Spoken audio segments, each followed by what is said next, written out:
We are recording. Okay. Well, then we'll just dive right in. Lisa, do you want to take yourself off mute and come get on screen with us? There you are. Thank you. You're welcome. Okay, well, welcome everyone. You are joining us today for the Humboldt County Human Rights Commission yearly town hall meeting. This year we have added an additional couple hours, which will happen at 12 o'clock this afternoon. And that is what we're calling a listening session, where our sheriff and Supervisor Bass are joining us. And we want to hear what you feel the state of human rights are in Humboldt County and issues that we need to focus on for the next year as we build our calendar. All right, Eddie, did you just let some folks in? Eddie, I can't hear you. Yes, I did, but I will put them back in the. I would appreciate that. Thank you. Okay, so first I'll introduce myself, and then I'll be introducing you to the other commissioners that are joining us today.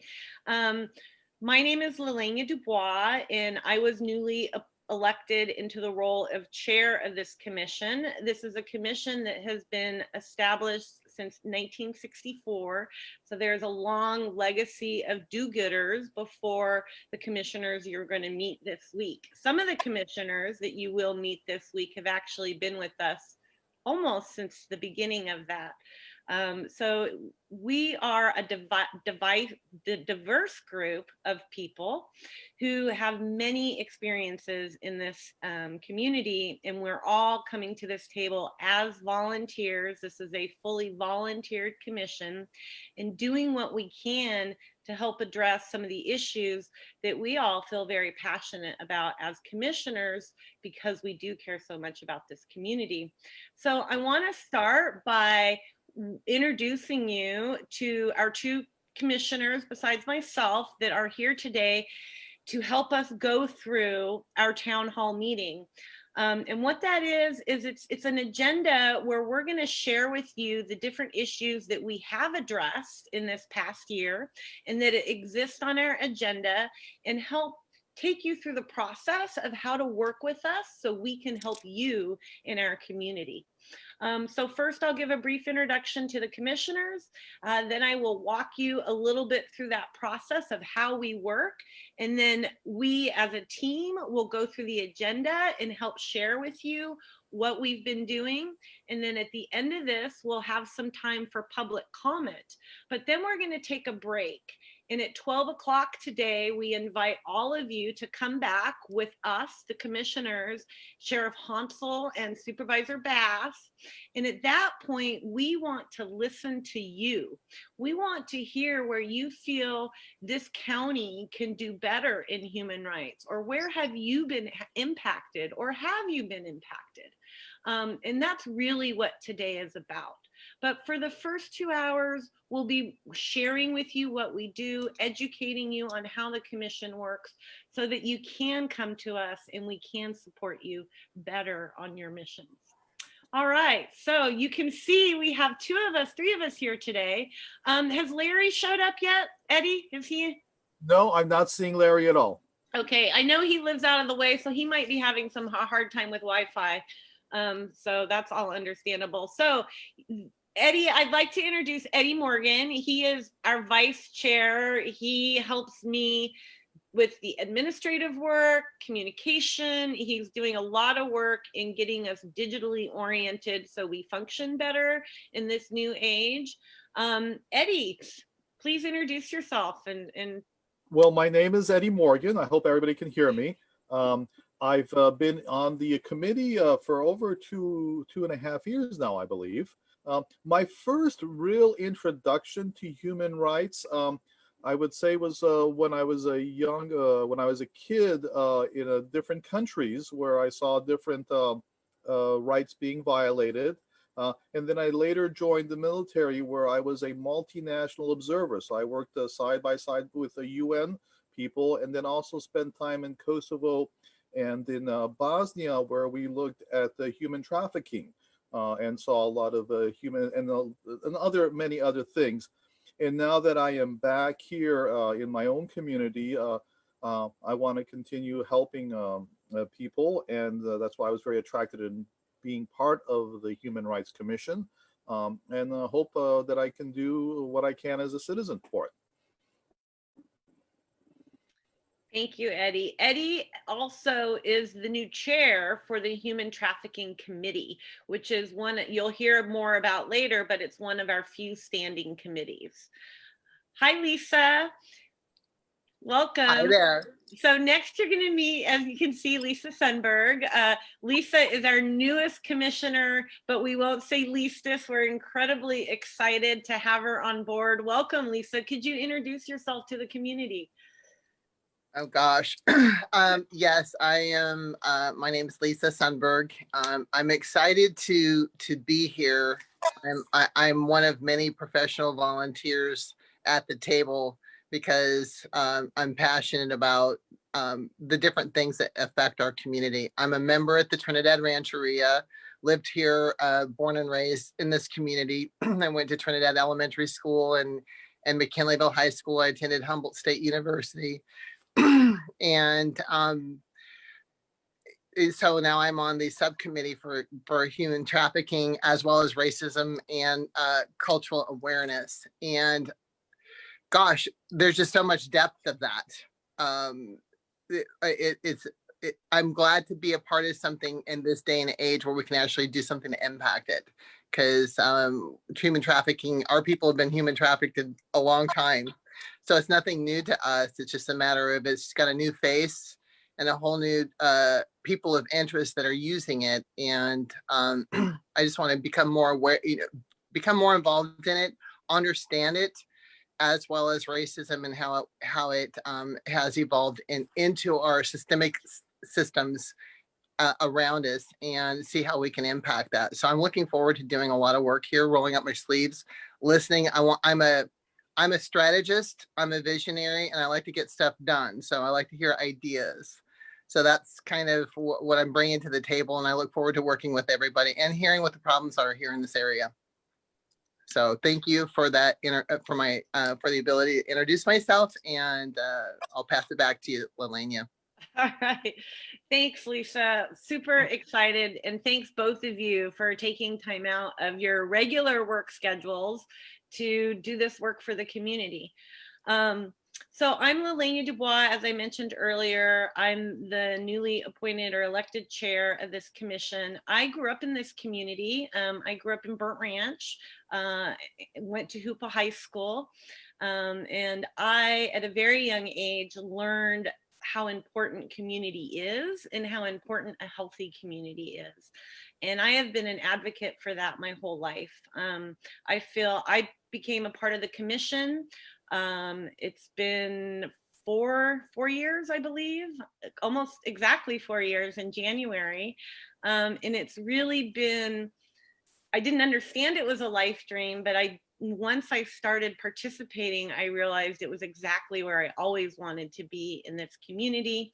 And I've had the great honor of working with, through this commission, our previous chair, Jim Glover, and some other great folks in this community that have great legacies like Bird Lochte and Larry Miller that have really put their life's blood into this commission. And I am quite proud to be a part of that. So I would like to dive right in. One of the tasks that our past chair gave me was to generate more interest around the commission and bring on new commissioners. And you did just meet Lisa. She's one of our newest commissioners. You'll be meeting another one tomorrow, David Haney, who is also our secretary right now. But that's one of my tasks. The other task was to help get our community more engaged and figure out a way for our community to understand how to work with us and interact with us. As I've stated, we are an all volunteer commission, yet we are a part of the government. that gets a little bit confusing, I think, for people. It was a little confusing for me at first, frankly. But what does that really mean? Well, that really means that all of us as commissioners put our sweat and tears into the projects that we put together. And you're going to hear a lot of the work we do over the next 30 minutes. It also means that we're not funded. So we do not have funding for things like Zoom and posters and other things that other governments of body have. It also means that we as commissioners do all the work.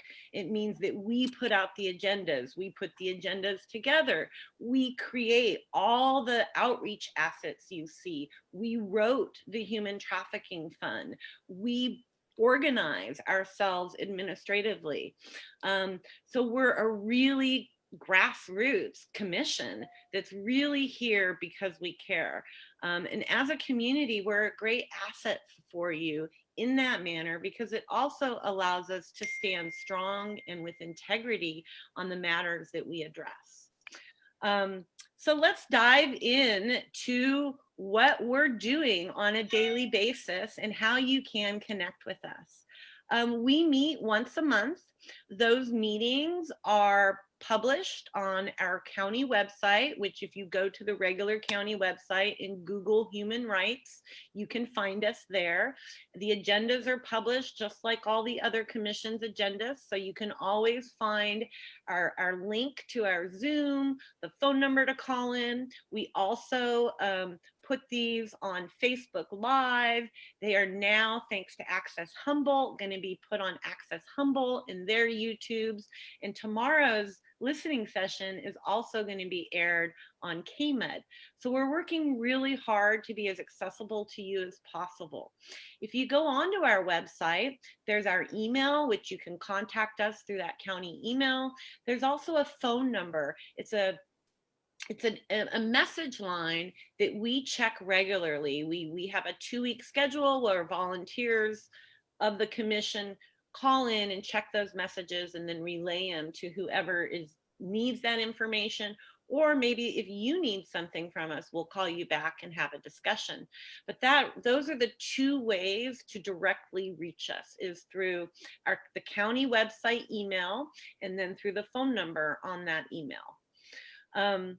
If you have an issue that you feel that we need to address, how do you get us to listen? You know, we have heard in the community that people don't understand that we even exist. And so how can we hear? Well, you send us an email, give us a call. We have a sheet that we fill out that helps us understand and circle back to you. We are working on a new survey, which we hope to launch in January, that'll also be on our website, that you'll be able to fill out with your complaints or your information that you wish to share with us. But don't stop there. Sending an email isn't using your voice, and we need to hear you. So come to our meetings. Like I said, those links are posted on the county website on our agendas every month, 72 hours before the meetings. Our meetings are the first Thursday of every month at 5 p.m. And right now you just can call in and participate. We want to hear what you have to say during public comment. And when you come to public comment and share your story, it allows us as commissioners to take action. We have to follow the board process, just like the Board of Supervisors, and we have to follow the Brown Act, just like the Board of Supervisors, which means that we have to take very diligent, purposeful steps in order to meet our goals. Our human trafficking, which you'll hear about soon, to meet the goal that we set for ourselves, it took us 2 years in order to connect with all the appropriate organizations and departments, in order to follow all the processes that we had to, and in order to meet legally around the Brown Act. So please understand that we are working, but it does take time to make mountains move. All right, commissioners, is there anything that you think I've missed that we should educate our community about on how to reach out to us and how our process works? No, I think you did a great job, and just to reinforce that, it's very important to participate. If people do not participate, uh, it's all our responsibility. So yes. Thank you. Yes. And thank you for saying that, because that reminded me of something that I really wanted to say and I forgot is, if you look up what is the role of a human rights commission and a human rights commissioner, and if you look at what human rights commissions have done across the globe, our primary role is to help bridge the gap between marginalized communities and policymakers. We are appointed by the Board of Supervisors, but our job is to help our county hear what you need and to help organize those needs in a way that create change. But we can't do that without your help. Lisa, do you have anything that you would like to add before we move on to what we talk about, what we're doing now? Just to encourage people to bring their ideas. It's one thing to have a challenge, and I encourage people is that when you think of the challenges you are seeing, there are people out there that have solved these things already. And if you see that, bring that knowledge to the table, because it does us no good to come and commiserate together. I don't want to use this time, my time, for that. I'm not here for that.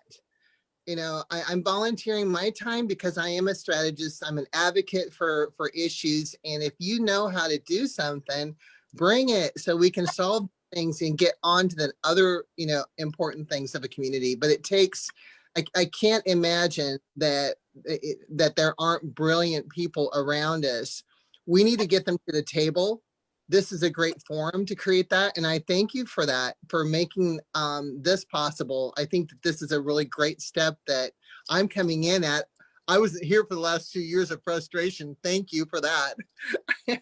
And now this is a great forum to start bringing people together. So I would encourage you, even if you have an issue, get the people that are brainiacs to these sessions, because we need that. Yes, really good point, Lisa.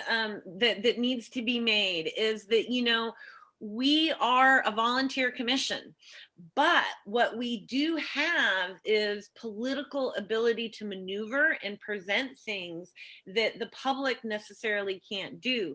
So maybe we don't have time to build all the solutions quickly, but we do have time if well thought out solutions are brought to us to support them as well. So please keep that in mind. We were great advocates. We've all called ourselves advocates in this conversation. So please, if you have a solution that you feel isn't being heard, bring it to us, and we would like to consider it. All right, I am going to dive into now what we do, what we've been doing, and thank you for listening so far. And please, everyone that is listening, the call-in number is in the information above, and you can call in and ask questions at the last bit of this conversation. But then at noon today is the county listening session, where Sheriff Honsal and Supervisor Bass will be joining us to hear what you think about the state of human rights in Humboldt County. Bring us solutions, tell us where we need to look. We're super excited to get to hear from everybody. Okay, well, now I'm going to dive into what are we working on now? What have we created as a commission thus far? And I'm going to start with my favorite committee that I have a lot of heart around. You know what? I'm going to invite Monique in since Larry isn't here. Hi, Monique.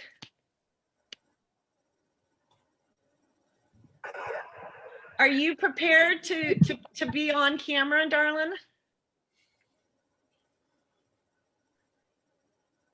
She might not. She wasn't expecting to get put in on camera. So we'll just wait and see. All right, so we're going to dive in. So I talked about I briefly mentioned how we have committees, standing committees, and ad hoc committees. They're two different things, and it's very important that to understand the difference. A standing committee is a committee that is governed under the Brown Act. So what that means is that we have to give 72 hours notice before a meeting to the public. It means that only a certain amount of commissioners can meet. Like today's meeting, you're not seeing the whole commission because we can only meet 4 at a time, or we're violating the Brown Act. And that committee has more fiscal responsibilities and reporting responsibilities. And we have 2 committees like that. One is the Human Trafficking Committee, and the other is Sanctuary Committee. I was the first chair of the Human Trafficking Committee, and it's one of the reasons it's my favorite committee, because we were able to write a grant that is managed by the Humboldt Area Foundation and was approved and supported and paid for by the Humboldt County Board of Supervisors. And Eddie is now the chair. Eddie, would you please share with our community more about the Human Trafficking Fund? Well, yes, definitely. Well, the first of all, we have to thank Lena for starting the trafficking commission or committee, standing committee, which has been for, I want to say, 3 years now, and a lot of exciting things have gone on. One of the first things that I think is very exciting is that we've actually been able to get some money to support it, and we had different grants been given to different organizations that are working for anti-trafficking. And one of the programs that we have is, and you might have seen the posters on the different buses that we've had running around, the public buses. And this particular organization actually has a web page and working on an app where people can, if they feel or they have some sense idea that they're being trafficking or knowing that they're trafficking, they can get in touch with people that have been in the same experiences or have had those experiences. And it's very difficult because it's a very sensitive topic, and it's important to understand that there's a lot of confidentiality, and so the way this is worked with is that we have and help me out with the names here. I always want to call her Tina. No, you're on me. Katrina Taylor. Katrina Taylor. PTI, yes, she's done a great job, and she has a web page, and basically if you went ahead and Googled human rights anti-trafficking, it would take her to her page, and she has a number, and you can see the number on the public transit here in Eureka. And if you called the number or if you got it, you could get in contact with resources that people have had those experiences or have been in those circles, things that have helped them. And so be a contact for a place to stay. There's a lot of things, and I don't want to get too deep into it because it's a very sensitive topic. But I think the important message to understand that the human trafficking is a very sensitive and topic, and there's a lot of confidentialities, and getting people's trust takes a long time. And Tina has done a great job doing that.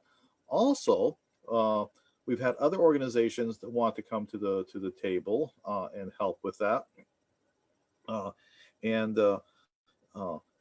They also received different grants. And because of the COVID, there's been a little, we haven't moved forward as fast, but there's a lot of different organizations that are helping in that. And we are creating the digital accessibility for people to get on. And not only that, but also phone and other methods. Liliana, I know you love this topic, so please feel free to add things to it. Absolutely. So I appreciate what you said about the delicacy of the topic, because it was a 2-year process to get to the point where we actually had a grant to give out. And that was because it took a lot of really privileged conversations with victims and activists to understand what was going on. And what we first did is we invited some of those survivors. We invited the Humboldt County Sheriff's Department, the local law the APD, EPD, the DA's office came, DHHS came, the Seroptimists came, many organizations came. We hosted a stakeholders meeting because what we discovered is that no one believed that human trafficking was happening in Humboldt County. And when the young woman started her project, oh, good Lord, I'm going to forget her name. I can see her face. She came to us, and I grew up here, so I understood what she was talking about. But when we took it on, Elle Snow, that is her name. Elle Snow came to us and said, you guys need to pay attention. And that's when we created the committee. And then we went out and we talked to the sheriffs and we talked to many of the different agencies, and they said, we don't have any numbers, we don't have any information, we hear about it, but there's no stats, and government needs numbers and government needs information to get funding to move forward on things. So we went out and we talked to people. We talked to the probation officer. We talked to many different agencies and community members. I had a friend who had a personal experience that was horrifying, that very much motivated me during that time as well, and really imprinted on me how serious this was. We also had an amazing survivor come out of the closet through that and report her experience and talk about her experience publicly, which really helped bring awareness in this community around that. And Eddie mentioned Katrina Taylor. Katrina Taylor is also a survivor who has taken her experience and turned herself into an advocate. And she has put a lot of work into creating this website that's a resource that has many layers. So there is confidentiality. So not everybody can find out where housing is on that resource. Not everybody can get to help. Everyone can get to the general resources, but there's steps that you have to go through. You know, the sheriff can get through certain layers.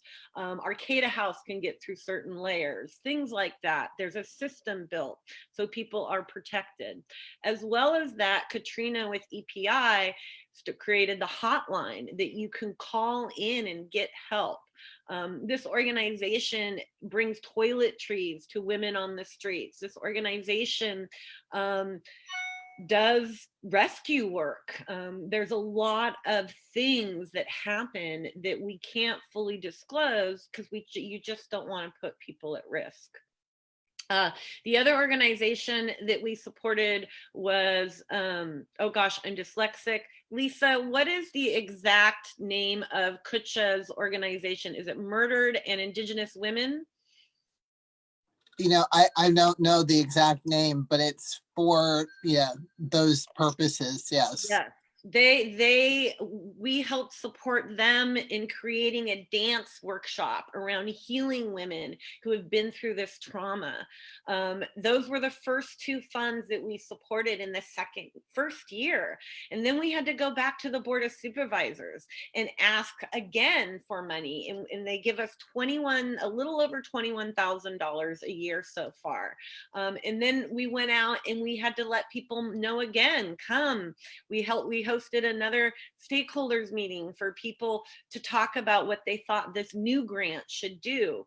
And we determined the first year we focused on collaboration, because we realized that all these different people had little things going on, but no one was connecting. So sorry. But no one was connecting. And we realized the other thing that was missing.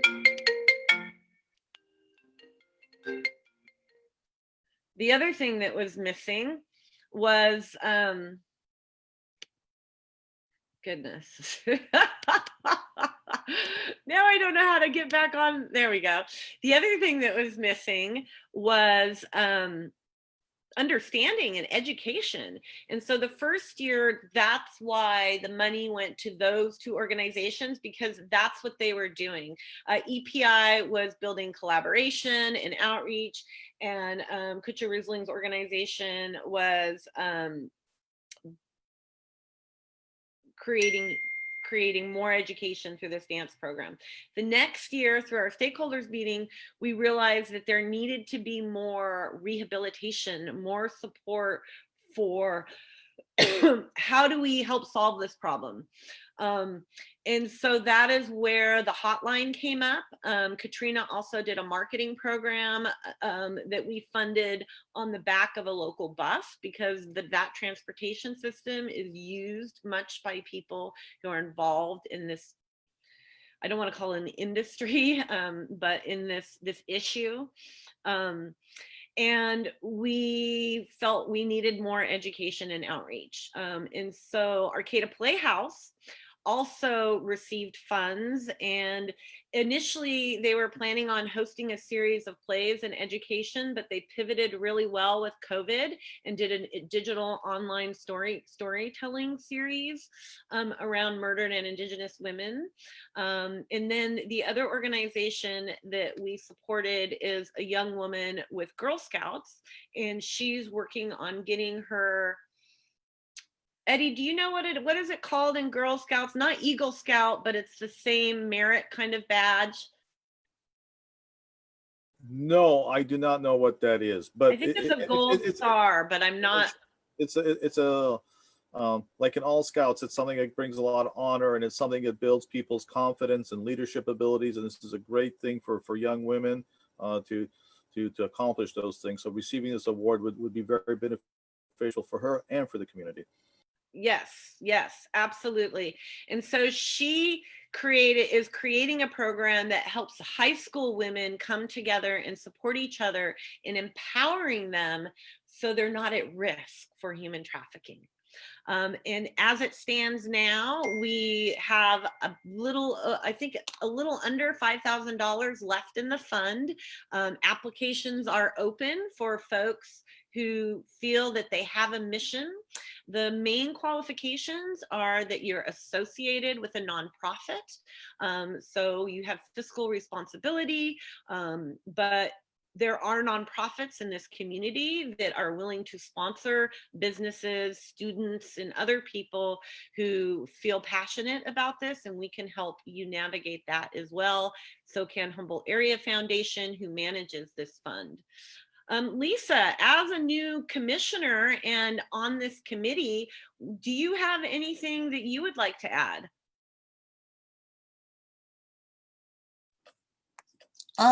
Well, I'm just glad that the awareness building is there. I like the idea of being able to take this out to schools to prepare people. I think that it's worthy cause. It is gaining speed and momentum in Indian country for sure.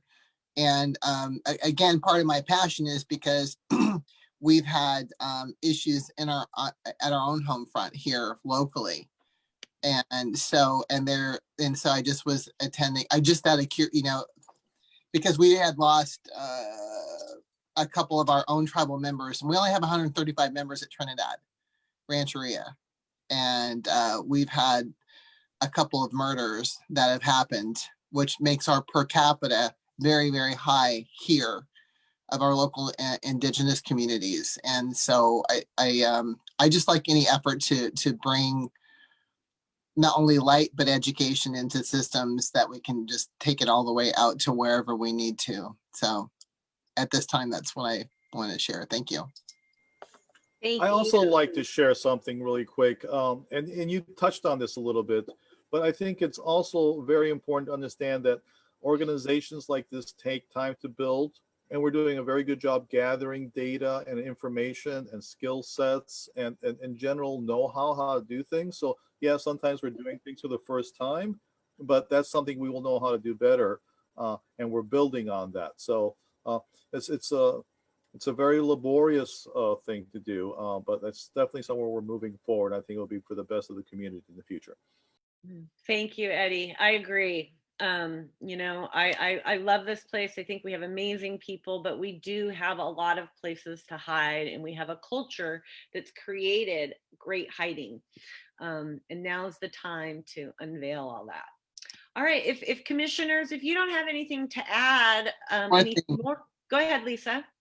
I think we have to, if we know these entities are out there, what is the counter to that? What is, what have other communities done to counter it successfully? So I just like to hear those types of things, because it's the knowing and creating the platform, but what is it that drives that? And how do you how do you transform that? I love to, work on transformation of this whole thought process. Because I think they're just bad communicators. It comes down to empowerment. If the community, human trafficking is a victim crime. They prey on people who are easily to manipulate. And so when you build a community of empowered people who feel good about themselves and make healthy decisions, then it's less easy for human traffickers to prey upon the community. Shame is a really big cause of human trafficking. And we have a community that for many diverse reasons has had to hide. And I think it's created a lot of unhealthiness. And so the research, when we were working on this, building it, it really, and even the sheriff, I asked him, I think it was last year, I said, okay, so now that we've done all this work, what is the number one thing that you think we can do to help make this better? And he looked at me and he goes, Lania, empower women. I'm sorry, go ahead, Lillian. No, that just meant it was it impacted me, him saying that. But what else is the driver, though? What's the driver of the entities that are wanting to do that? What can we do to transform that thinking? I think part of it, like in Kosovo and in Bosnia, where there was a lot of human trafficking going on, and it goes back to shaming. And so being able to be transparent, and then getting into the habit and practicing people communicating and telling you, hey, this is what's going on, which takes time, and creating that confidence.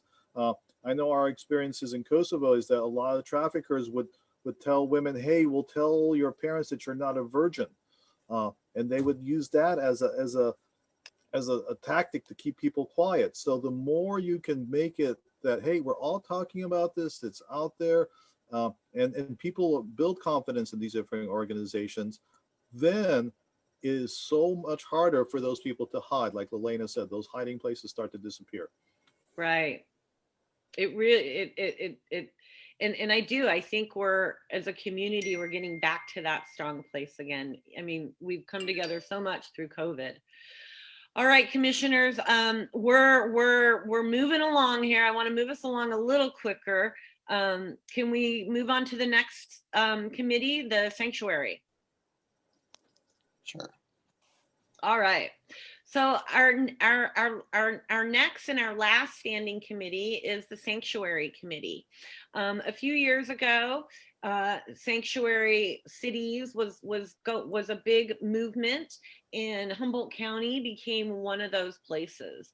What does that mean, and is it just on a piece of paper? Well, it actually means quite a bit. It means that our local law enforcement, all government bodies, do not engage in the business of deportation. We do not cooperate. We are mandated to not engage in those issues. Sanctuary laws do not prevent undocumented immigrants from being prosecuted for criminal activity, and state and federal laws address the situations of criminal offenses, but it means that we as county officials and servants of the community will not engage in that conversation. Now, for us as a Human Rights Commission, especially because we're a volunteer commission, it gets a little tricky because we've been mandated, and I will read to you exactly what our role is, to review these complaints. And what kind of complaints are those? Well, first, if someone had a complaint against our law enforcement, if someone had a complaint against our local government, if someone had a complaint against social services or the probation offices, you would file that complaint through law enforcement, and then it would be given to us to review. And I'm just going to read you exactly what our actions are. The Human Rights Commission reviews the compliance of county departments, agencies, commissions, and employees when the mandates of the ordinance, when there is question of non-compliance or when a complaint alleging non-compliance has been lodged. The commission will inform the agency being complained of and shall allow for comments and materials from all parties named in the complaint. A written report with the commission's findings shall be submitted to the Board of Supervisors within 60 days after the first meeting following the submission of the complaint.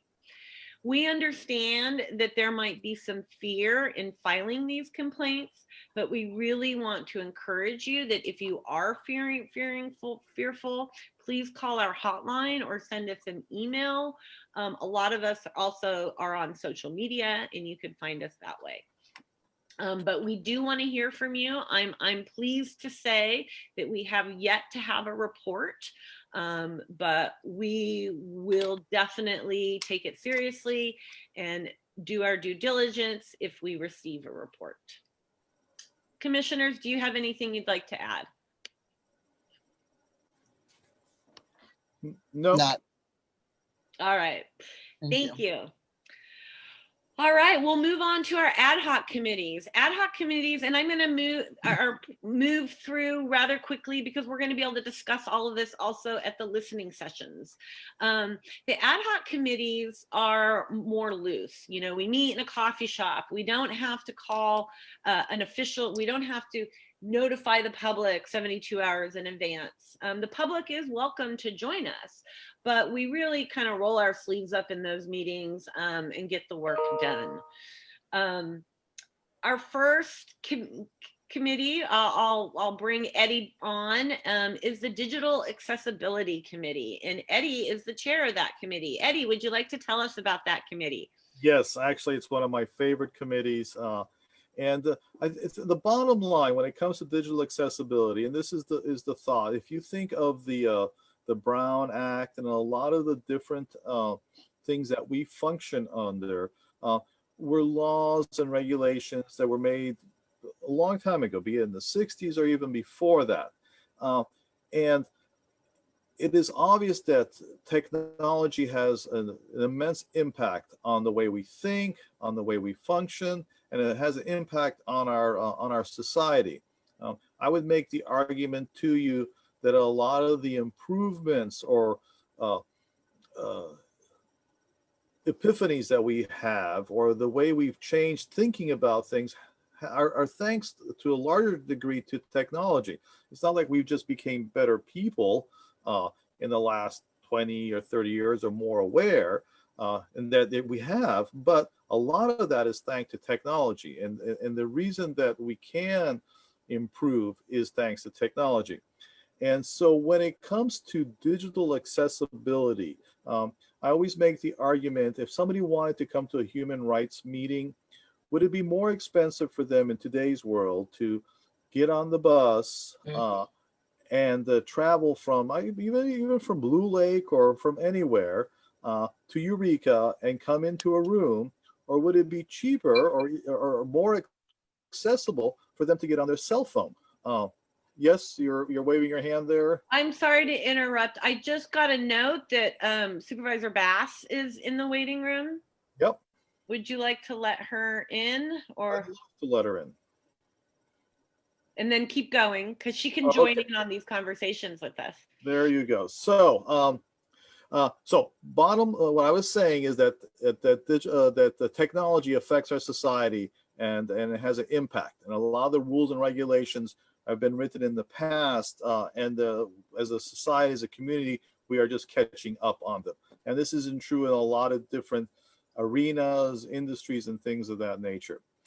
So what the Digital Accessibility Committee is making the move is that we need to make digital accessibility more aware and accessible to people that don't have access. And that's not only in internet speeds, but also in techniques and getting people used to using it. I mean, just imagine what we're doing right now at this moment. A lot of us would not thought that possible 2 years ago. I know a lot of us tried to do things like we're doing right now, being on Zoom and talking to each other. But the fact is that this technology has been around since at least 2004. I remember the first time I did a video conference of this kind was in 2004. And so having technology help us with our human rights, with our ability to be better citizens, for our ability to be better members of the community is the objective of the digital accessibility. So what we're looking at is how can we make more people join different groups that inform us, like the Human Rights Commission, so that we can move forward as a community. So Liliana, if there's anything you want to add to that, feel free. But I think I'd like to end that. Just don't think of digital accessibility as bandwidth, internet.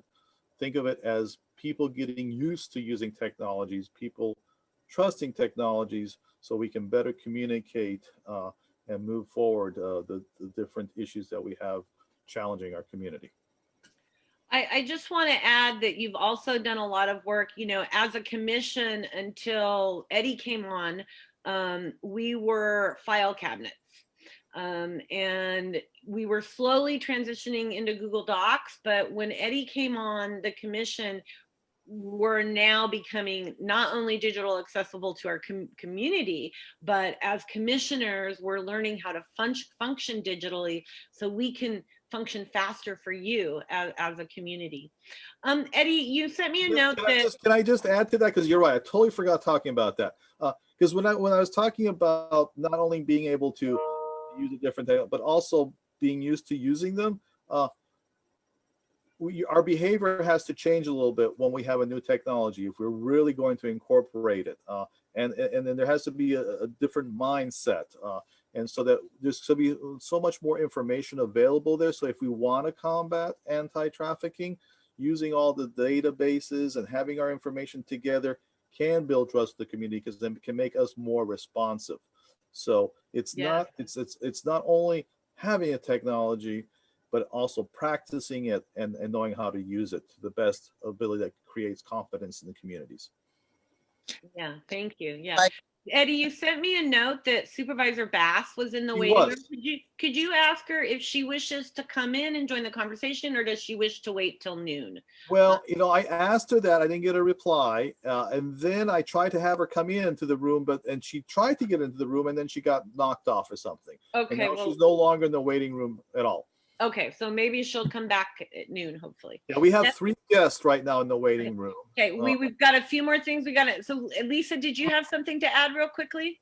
Yes, I just wanted to say the importance of the infrastructure of digital technology, or just our even communication systems, because we are rural here in Humboldt County, and we are under COVID. The healthcare is probably one of the highest things that I see in the space that I work on outside of this commission, is essentially behavioral health is a huge gaping hole in the whole entire system, where suicides and people that need counseling, drug rehab, or people that need counseling of those types of things, that is very difficult to do in a time where you're in lockdown. And so I just want to point out how important it is to bring awareness to it. And when you're in a rural area, which a lot of our Native people are, you can't get access to even, video conferencing or Zoom or social media, that type of thing. So making things more available to people in infrastructure is key to behavioral health. The number one answer is like the fallout that seems to have a big hole in it. So Thank thanks. you. Great point, Lisa. It really, yeah, it's all about communication, healthy communication. And if we're not accessible to communicate, then we assume so much. All right, I want to move on. We have three more topics, and we're almost at the top of 11, and we need a break before we start in on the listening sessions. So the next item on the agenda is Racism and Cultural Awareness Committee. That committee, well, actually, I'd like to first start with the Humboldt Kindness Committee because that explains the Racism and Cultural Awareness Committee. About, was it a year and a half ago, Eddie? I'm not sure how long ago it was. We created a committee due to a lot of the hate speech that was happening online. And it was the Anti-Hate Committee. The chair of that committee left the area and I was asked to become chair. I personally had a very hard time saying the word hate all the time. And so what we did, and that committee had a very, very full agenda that was going to be very difficult for one committee to really work through. And so what we did is we broke that up into 3 objectives that were kind of all put together in that one committee. And you've just heard about one of them. One of them was digital accessibility. How do we communicate healthier and better? How do we as a commission, all those things that Eddie just spoke to you about. The other committee was the Humboldt Kindness Committee. And that committee was a social marketing campaign to promote acts of kindness in Humboldt County with the hashtag Humboldt Kindness. It started January of last year. And we as commissioners, other community members, local law enforcement, board of supervisors have been using that hashtag as well as a Facebook page to promote acts of kindness. That is still going. And so all of you could use the hashtag on your social media, hashtag Humboldt Kindness, and help support all of us learning what acts of kindness are for each other. The third part of that committee came out was cultural awareness. We soon, due to what's the changes in our world and all the awareness coming, and do the request of our committee, change that committee to racism and cultural awareness. Our first chair of that committee left the commission. He was very rural and COVID made it very difficult. And then we brought in another chair who also unfortunately became ill, and now we have a new chair coming on, David Haney, and we have a lot of exciting things that we're going to start creating around, not just from this committee, but we've also gotten a lot of influence from the community around this. I've received about 25 letters around the ACLU's letter on how our Indigenous peoples are being educated, and really brought to light and gave us some fuel to be able to create some real change. Now, Lisa, you are a member of that committee. Would you like to speak on the subject matter really briefly at all? Sure. Well, other than, I look at it from I would like to, at least my position is to start looking where it exists systemically. Because unless it's one thing to call it out in racism, I think there's a deeper word behind that, because the same people that are now crying foul about the same issues that, natives and other, colored people have been complaining about, it's almost like it's parallel, over COVID and the feeling that someone's rights are being violated. When you come to the whole argument of wearing a face mask and social distancing, it's like when you have your rights taken away, it is when you single people out, period. And I really like to transform how we even think about it collectively as a community, because it just keeps morphing. I think it has a different it's so devious. We have to really, it just keeps changing faces, and it hits so many different people, and it doesn't share the color. It really, and so I'd like to, for me, I would like to actually broaden it a little bit. Even though my culture has been obviously raped and pillaged and all these other things, and human trafficked, we had it all, so we're not new to any of it. But I think if we're going to tackle the impact of it, we really have to call it out for what it is. I think it circles right back to what you were saying around, and what we're all saying around human trafficking is community wellness, right? Behavioral health. We need to help create a community where that's not a conversation anymore. But how do we do that? I think I'm excited to have your committee come back to the commission with some solutions this next month in January. I'm really excited about that. And I think I'm hoping today that we're going to hear solutions from our community as well on it. I'm looking forward to that. All right, I would like to move on to the next item, which is the Cannabis Inquiry Survey. I'm the chair of that commission, with myself, with Erin Rowe and Marianne Loyens. The three of us created a survey that is asking our whole community how cannabis has impacted, or if cannabis has or is impacting their human rights. I come from that experience in this community, so I have my own personal opinion. And as a commissioner, I found it a little frustrating of how we could address problems without addressing our biggest economic engine. But as a commissioner, I am not here for my own purpose. But this year, we had community members reach out to us asking us to take a look at this and to have this conversation.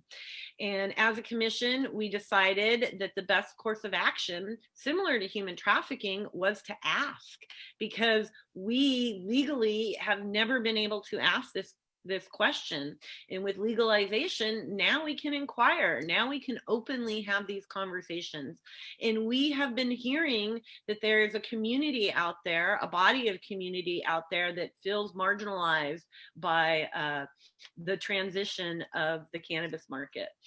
We have also heard in the past that other aspects of this community have felt oppressed by the cannabis community. We have heard the cannabis community feel oppressed. And we can't begin to address all those issues unless we understand what's going on. And this survey is for that purpose. You can find that survey on our website. You can also find it on all our Facebook areas.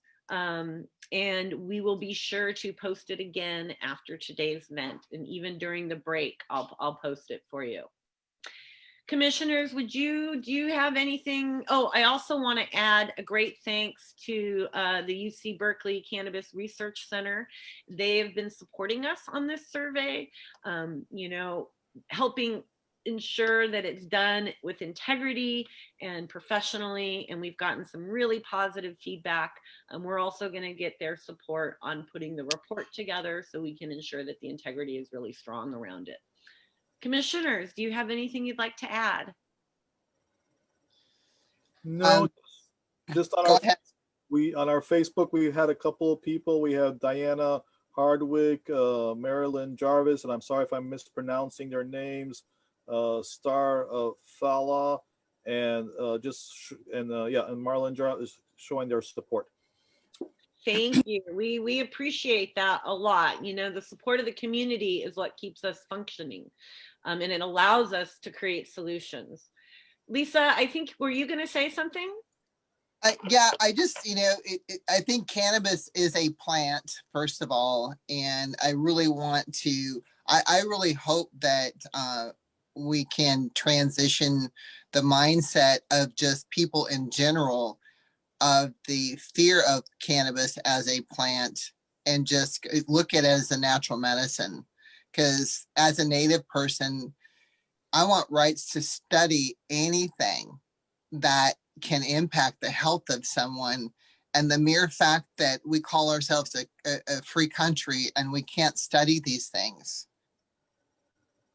it bothers me to know, to the core of my being, when natural medicine is prohibited.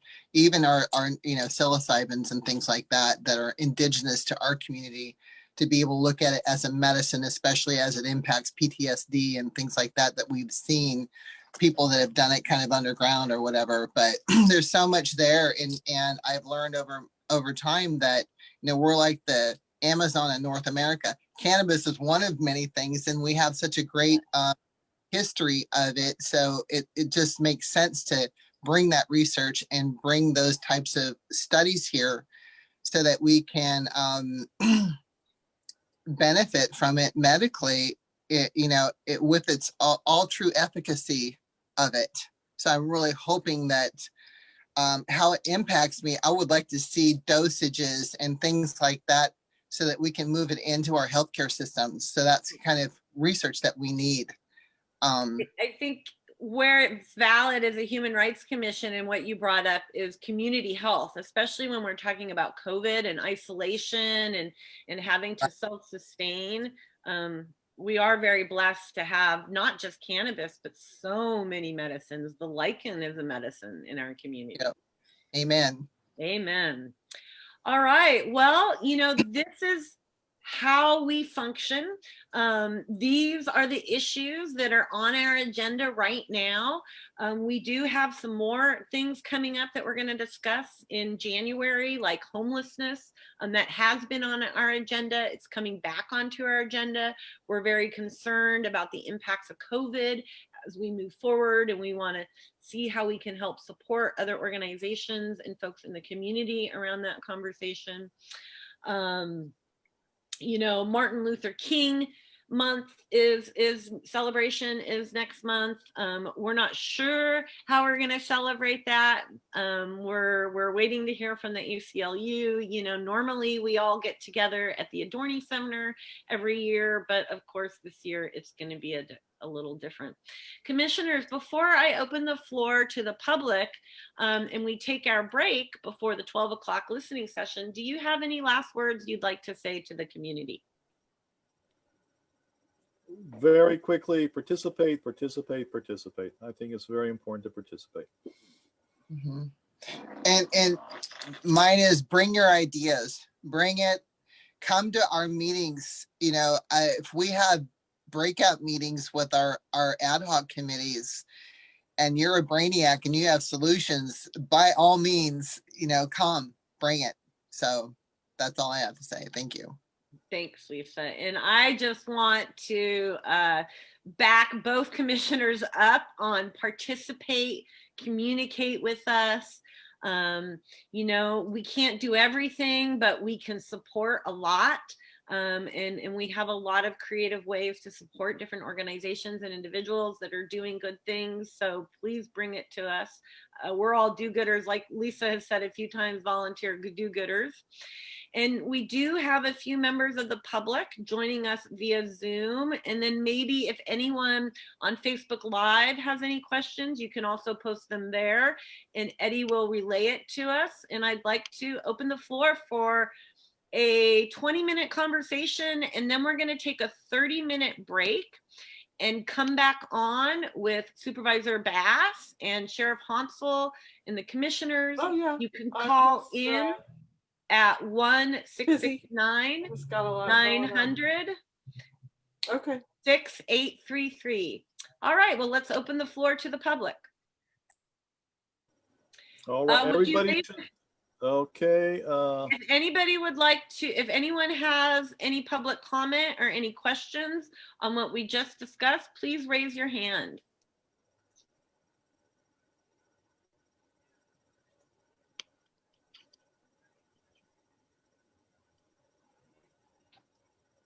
or unmute yourself if that works better. Yes, everybody should be able to unmute themselves. And I see that Pi Lee is still trying to connect. All right, well, we'll wait for them. And if there's no comments, we can sign off until noon. Melody, did you have any comments? I do not. I'm sorry, I just joined. Well, thank you for joining. I hope you'll come at noon for the listening sessions where we hope to get lots of comments. I will. Thank you. I Thank you. appreciate it. Pai Lai, are you wanting to make any public comments, or would you like to comment during the listening session? I think she's having an issue with her connectivity. She's trying to connect audioly, and it's not coming through. I can see. Boy, I hope that we're going to be able to get everybody on today. Yeah. I think we will. And then if anybody, the Facebook is a very low bandwidth, so anybody puts a comment on Facebook, we can do that. I think Pi, I think, has just got in. Hi, Pi. Did you have any comments or questions after the first part of the session? No. All right. Well, I hope everybody will come back and join us with Sheriff Honsal, Supervisor Bass, and Eddie and Lisa and myself at noon. We're all going to talk about briefly, take our 3 minutes to discuss what we think the state of human rights are in Humboldt County. And then the rest of the time is us listening to you. We look forward to getting your input. You can do that either by calling in at 1-669-900-6833 or coming on to the Facebook Live and asking questions there. We look forward to seeing you all back in about 49 minutes. It's 11:11.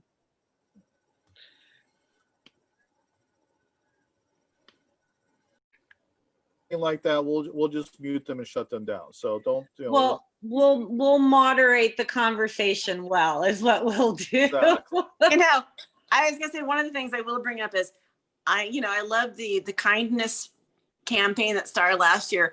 I'm not sure how well it's working, so we really need to work on that.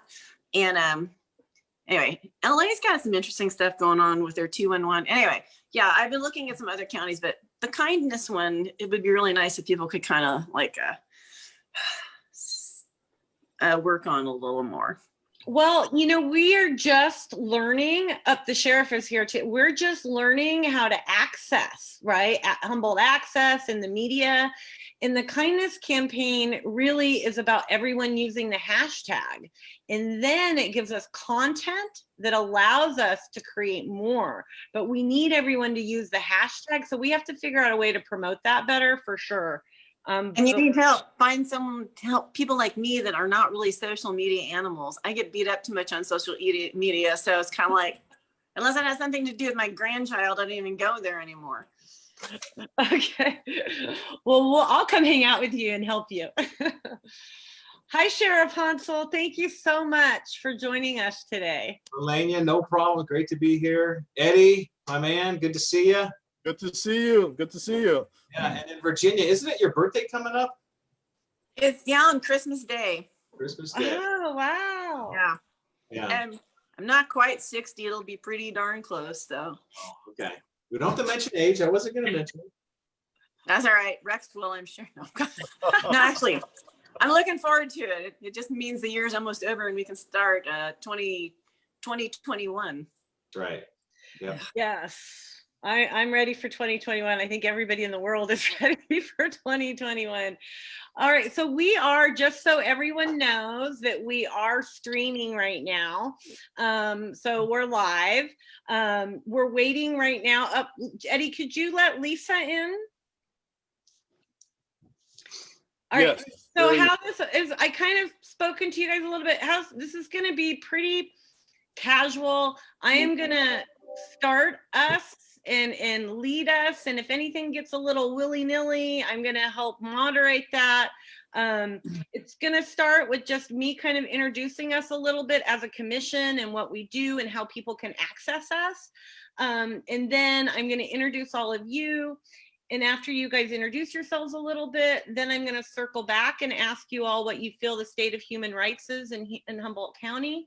And then we're going to open it up to the community to tell us that, as well as have a conversation around this. And we're scheduled to go till 2, but if we don't have the community participation, we'll dial it down sooner. This is also going to be aired on, I think it's being streamed actually on Access Humboldt as well, and will be replayed after that. We just did an hour and a half of educating on what we've been doing as a commission for the past year and how people can work with us. And I'm going to really briefly cover that, and we're going to dive right in. The production will be mostly what I don't know how your screens are all, but we are all on this screen, and it'll be mostly like that. But when someone's really diving in and talking, I'll probably focus on that person. But that'll all be external. You guys don't need to worry about that. Okay? And Okay. we'll start. And All right. we're recording this right now. Yes, thank you, Eddie. All right, welcome back, everybody. If you missed the earlier session, no problem. It's recorded. It's going to be playing on Access Humboldt as well as our YouTube channel. So please check it out, because we really dove in to what we're doing as a commission, what is on our agenda now, and how you as a community can participate and how we need you to participate. Right now, you can probably see on the screen, there's a call-in number. If you would like to participate today, please call in. And here's what we're doing. We're calling this a listening session, and this is an opportunity for you, our community members, to have a conversation with your Human Rights Commission, and today with your Sheriff, Billy Honsal, and your Board of Supervisor, Virginia Bass. And we're really focusing on what are the state of human rights in Humboldt County. And we want to hear ways we can address these rights better. We want to hear if you have had your rights violated. We want to hear solutions on how we can make our community happier and a healthier, better place for everyone involved. My name is Liliana Dubois, and I am the chair of the Human Rights Commission. I'll be moderating this conversation as well as engaging, I'm sure. But today I would really like to introduce you to our guests. And our first guest today I would like to introduce you to is Supervisor Virginia Bass. Thank you, Supervisor Bass, and thank you for joining us. Well, thanks for the opportunity. I actually tried to join earlier because I wanted to listen into the first session and I couldn't get in, but I'm sure we'll get a little information from that. And so, you know, basically lived in Humboldt County my entire life, all within a 7-mile radius. I love the community. It's not without challenges, you know, obviously. And what I would say is what I've noticed with the Human Rights Commission, when I first came on the board, I had no idea what it was.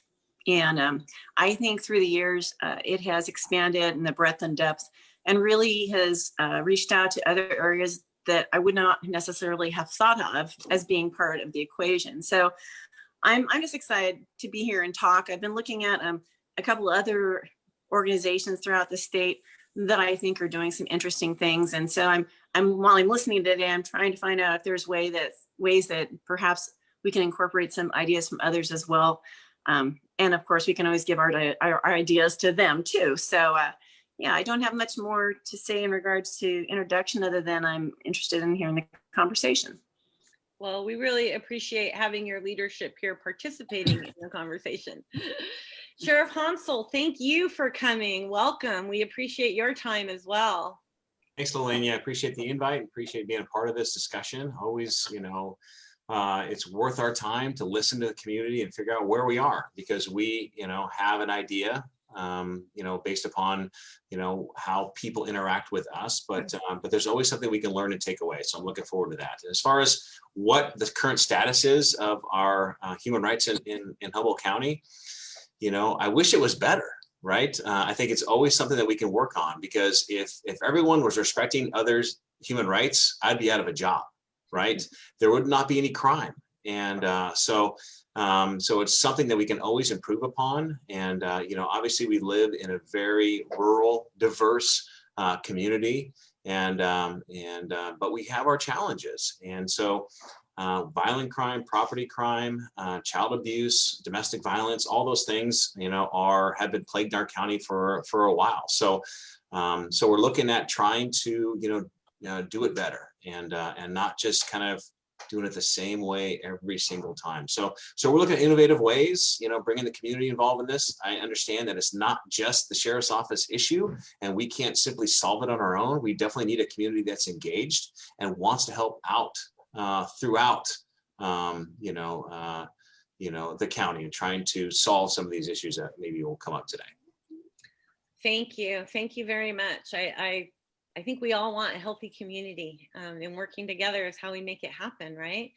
Right. Vice Chair of the Commission, Eddie Morgan, welcome back. Thank you. Would you like to introduce yourself briefly? Yes, well, thank you. Yes, my name is Eddie Morgan. I would say that I first got introduced into human rights. I thought of human rights for a long time, but when I was in Kosovo in 2008, I had to deal with human trafficking, and we tracked human trafficking. And now that I've been in Humboldt County for 22 years, I find that involving technology and doing the communication that we do is very important into moving ahead and being that better community we want to be. Thank you. And our newest commissioner, Lisa Sundberg, thank you for coming back. Would you like to introduce yourself to any new viewers? Hi, everybody, and welcome to our guest on our show too. And my name is Lisa Sundberg. I'm Yurok, indigenous to this area. I'm descendant of numerous villages in the area, and I'm a member at Trinidad Rancheria.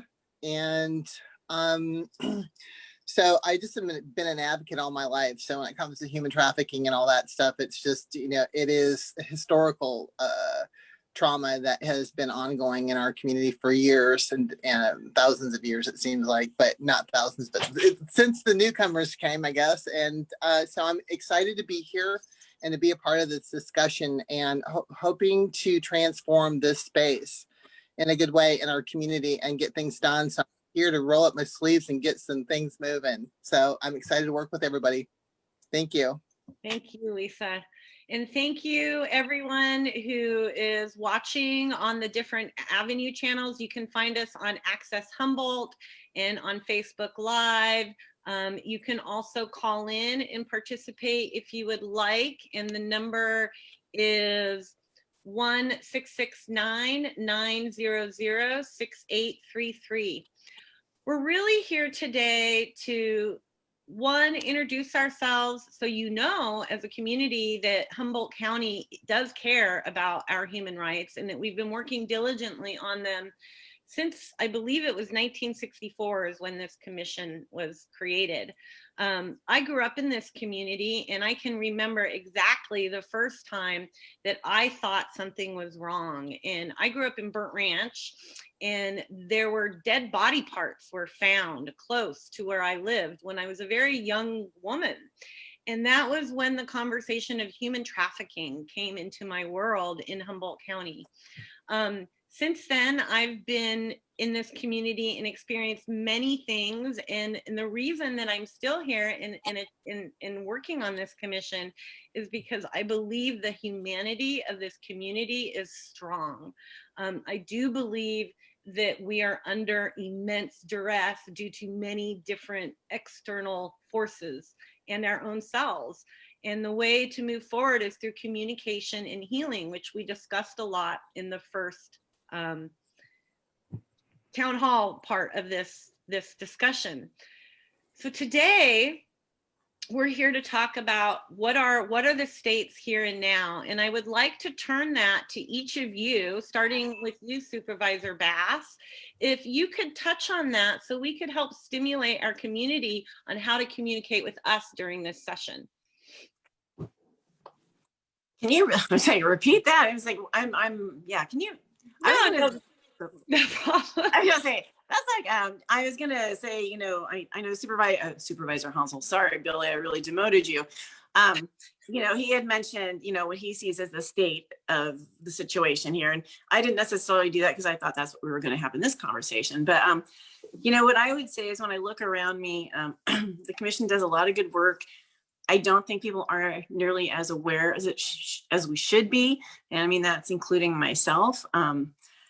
And I'm thinking that due to COVID, there are probably many more underlying challenges that we, are not really being able to tackle. But I think there's, almost everywhere you look, it seems like you could run into issues of human rights, or like LA calls their commission the Human Relations Commission, which I thought was kind of interesting because, rights definitely are important, but so much of it does fall back to relationships. And just like what you guys have been trying to do with your, the kindness campaign, or what Sheriff Honsal said about, we need to be part of the conversation.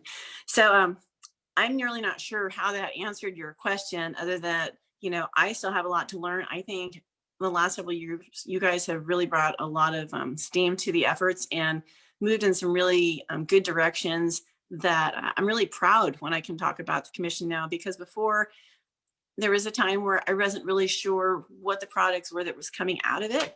And I just think that what I'm seeing now, makes me feel really very good. And, I want to know how I can help make that better for the commission and for the community.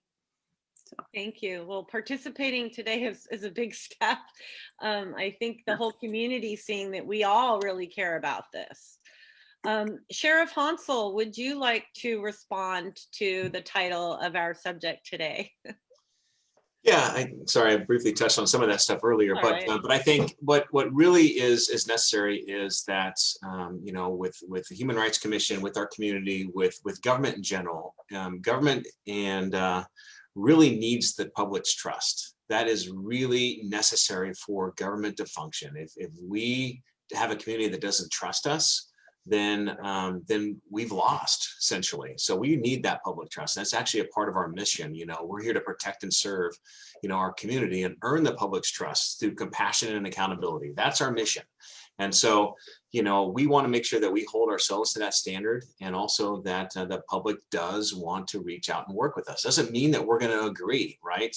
That sometimes people, we're there at people's worst days, and where they intersect law enforcement, and we have to, make an arrest, and we may not agree, but then there's a judicial process. But during that whole process, I think people need to be treated fairly, with dignity and respect. That is the goal. And there will be a day in court where people can go over the evidence, and that's what a civil society does. And I think we have to continue to work on that and focus on that. We have a judicial process, we have an executive process, and they work together so our community can actually, live in and be civil to one another. I was approached the other day when I was in Southern Humboldt, and there was someone that came up and thanked me, and he said, listen, I'm not from Humboldt County. I transplanted here 5 years ago. I'm from the South. And he goes, law enforcement in the state of California in general, and especially in Humboldt County, is completely different than the South. And I don't have any perspective. I've never been down there. I don't know, but this is just based on this one conversation. He said, you guys go the extra mile, and you guys treat people with respect and are nice to people. I said, that doesn't happen other places. And so, I can speak with on behalf of the sheriff's office and Humboldt County law enforcement. And that is that we ingrain, our law enforcement officers to be a part of the community, and to police and to interact with our community, and not just be there to just, arrest people, so to speak. We're there to solve problems, solve crime, and be an impact to make our community better. That is our goal. And so, if we get out of touch, if we don't, listen anymore, then sometimes we lose that trust. So circling it back, trust is everything, and that's something we're going to continuously work on, and it's something that I think it's always going to be there. Yeah, and right now I think the community as a whole, where we're learning to build new circles of trust, right? As policies change and with COVID, we're having to really dive into that again.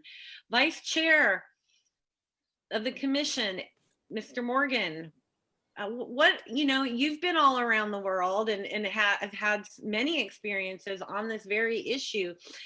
How do you feel, where do you feel the state of human rights are in Humboldt County, and how can we improve on them? Yes, I have been in many places which are worse. And I think Humboldt County is doing well, and that does not mean that there's much more to be done. But that's just the nature of life. We always want to strive to do better. There's been a lot of things that have happened in the past or have happened, but I think generally, if I had to have a child and place them in a place in the world, I would place them here. And maybe that's because of the privilege I have and things of that nature. But we need to move forward. One thing I like to touch about is technology. I believe that technology has a big impact on our societies and the way we think and the way we do things. Building that trust with the new technologies we have, I think, is a crucial thing to do if we want to move forward. And so I'm very much looking forward with the digital accessibility and just practicing things. Because we have to, it's one thing to want to be something, but it's the other thing of practicing. It takes effort and things of that nature, and training and things of that nature. So a lot of work to the head, but that's the same thing 20, 40 years from now. There's going to be things that we think that I haven't thought of, that people will find unjust. I'm 100% sure that 40 years from now, people will look and say, my God, Eddie, you were really backwards back then. And even though I think I'm doing well, right? So, but I think it's important that we use technology to incorporate trust and creating a culture that uses technology to make a better civil society that we have, plus all the other components that we have. And that's one of the things that I always that I encourage a lot. So that is the thought. Thank you, Eddie. We appreciate it. Lisa. Hi. So I have to come at it from a behavioral health issue because it's such front and foremost in the positions that I sit on outside with my work on the clinic and with NIH. And it is so front and center right now. But I kind of wanted to touch on, where we come from when we look at I would say law enforcement, if I just want to touch on that really quick, because I always feel like I don't like that word or that, law enforcement. I remember a time when it used to be more from a peacekeeper's perspective. When my brothers were growing up and guys would get in the fight, sometimes they needed to blow off steam and the peace officers would come along and break it up. But it feels like, we're such in a penal code type of space. And I'm glad to hear that our law enforcement officers are wanting to change the feeling of that, or change that space, because in behavioral health, a lot of it's rooted in trauma. And when we start dealing with basic needs of human life, and people see that a community cares about them, and helping people get to become a productive citizen in a community, it is a whole different place to come from. And so I'm hoping that we can look at the whole entire picture, because we're, first of all, Humboldt County, is a large cannabis community. It's where the green dollar is coming from in this area. And like it or not, it's just there. But I look at it from an economic development perspective as well, because we're now adding economics as a and in the healthcare system. Because if you don't have a way to make a living, then all of these other things start to surface, and people can't pay their bills and feed their kids. And so when we just start looking at the bigger picture, there's a lot more legs to it that create, I'd say, things that impact, what I would say, the civil issues that come up in our community, or even criminal activities and whatnot. So I always like to step back I always think if it doesn't solve where I'm at right now, I need to go up another 10,000 feet so I can see more. I'm like, I want to stop going up and then see what other communities have done to solve these issues. And I think that that's what I think that I would like to see us create here. How can we solve issues? Who else has figured this out? And how can we incorporate it in our communities? Thank you, Lisa. Well, this past year as a commission, we've worked on human trafficking, racism, cultural awareness. We're doing a cannabis inquiry. Supervisor Bass had mentioned Humboldt kindness.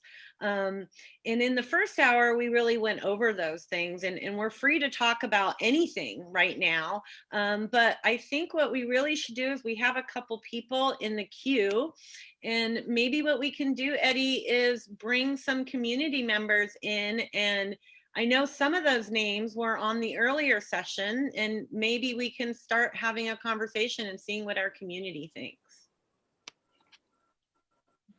Do you have one that was up first, Eddie? Could you bring one in at a time?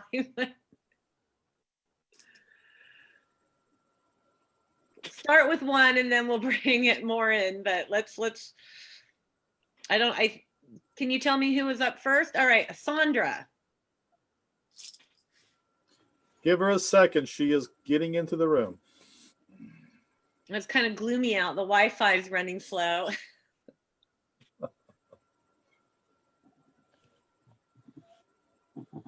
You want to let someone else in, or is, because it might be her. Yeah, that was my plan, is to let everybody in, and then whoever starts speaking, that way I knew somebody was in. So let's see. That way we don't spend time waiting. Okay, Pili, am I pronouncing that right?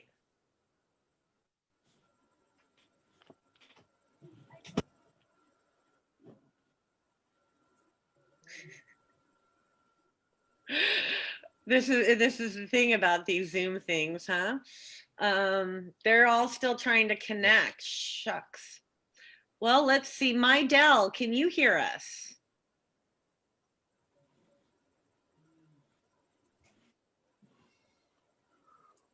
We did have a comment on our Facebook from a Star Fowl. I'm sorry if I'm mispronouncing, and she's agreeing. Yes, trust is everything was her comment on Facebook.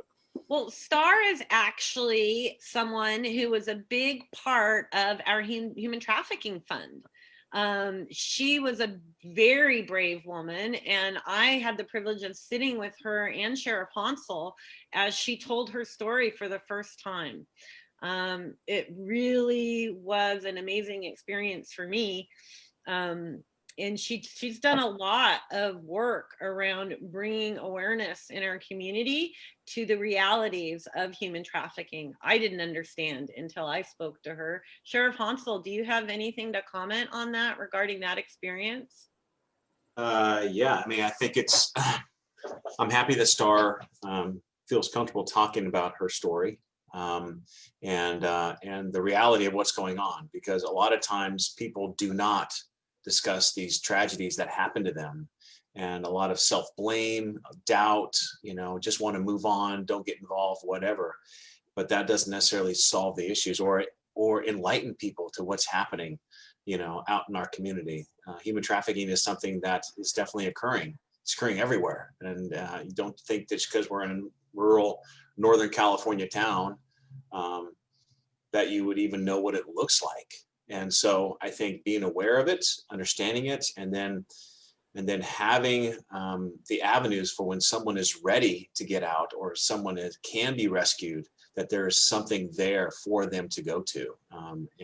So I applaud Star and continue to look forward to working with her and trying to bring awareness on human trafficking here. Thank you. Yeah, she is a brave young woman. That is for sure. Are we able to get any of the community in and speaking, Eddie? Everybody that wants to get in is available. Everybody that's in is in right now. Okay, sounds good. What about on Facebook? We had just got another message from Christina Sims. So we love Star Paul. I'm sorry for mispronouncing her name. So we're getting a lot of support for Star. All And right. then we got other Christina. Thank you, Sheriff. Thank you, Sheriff William Honsal, for what you do. Yay, good. Well, maybe what we can do is start having a conversation around some of the things that we've discussed and have experienced together as leaders around these issues. And one of them, we've had some folks come to the table, and I think there's a lot of education that needs to be done around it, is the sanctuary. Sheriff Honsal, could you explain to our community how people participate if they have an issue? Because we've gotten some questions around that. And how do people report if they feel that there's a violation with that ordinance?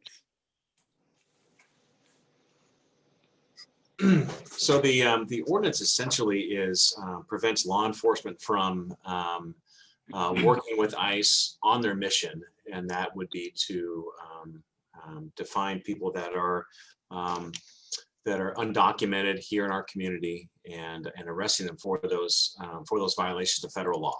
And so part of my job is to educate people on what we do in law enforcement here. And so it's part of what I've been saying the entire time is that we are not federal law enforcement officers. We can't, number one, we don't even talk about immigration status with anyone we contact. When we contact people, it's name and date of birth for tracking purposes and those kind of things. We don't run them through a database that confirms whether or not they're a citizen or not. If they come up with record not on file, it's record not on file. And the only time we actually knew that someone was undocumented legitimately, and there was maybe a warrant out for their arrest or a flag in the federal system, is when if they got arrested for a state charge and brought them to our correctional facility and they're fingerprinted. Everyone that's arrested and gets booked into our facility is fingerprinted, and their fingerprints go off to 3 places: our state DOJ, FBI, and Homeland Security. Homeland Security checks their fingerprints against known databases, and people that are stopped at the border or detained at the border for potential immigration violations are set up for court dates because they're in the country illegally and then they're deported back, or they're supposed to come to a court date for an immigration hearing and they no-show. Those are the people that come up in our system, and then they're flagged. And 10 years ago, there used to be administrative holds placed on these people, and so ICE could come into our jail and to take custody of these individuals and then transfer them to a federal institution where they would go to court regarding their immigration violations. And so that, before we even had a sanctuary ordinance here, we were not honoring those ICE holds because there were times when ICE said, hold that person, and we held that person beyond their release time and they didn't pick them up. So we thought that was bad policy. And so we stopped recognizing those ICE holds, a long time before sanctuary was even brought up. We do honor federal warrants. So if they're wanted because of a crime, a federal crime and that kind of stuff, and it may have to do, with what they did as far as immigration, if there's a warrant, federal warrant out for their arrest, yes, they'll get booked in and then they will have to be turned over immediately to ICE. But besides that, we do not interact with ICE unless they meet the requirement, and that has been a previous conviction of a serious or violent felony. And those are the kind of things where we acknowledge that they're here. We do not hold people past their release date. And if they want to get a warrant out for the arrest and pick them up at their release date or go pick them up to transfer, it's on them. And but we don't call ICE. We don't let ICE know this is what's happening. They're the ones that would contact us. And there's certain also requirements for ICE coming into our jail and interviewing people. And it has to do with the Trust and the Truth Act. And we are honoring all of those. And we give a report to our Board of Supervisors twice a year that talks about our interactions with ICE. and people are pretty much surprised that, even though there are a couple ICE detainers that come our way, we haven't turned a whole lot of people over to ICE over the last couple of years, and they haven't been in our jail. So, and to my knowledge, before the sanctuary ordinance was in place, when ICE was coming into town for enforcement action, they would run those things by me. So at least I was aware that there was a federal deployment in our county.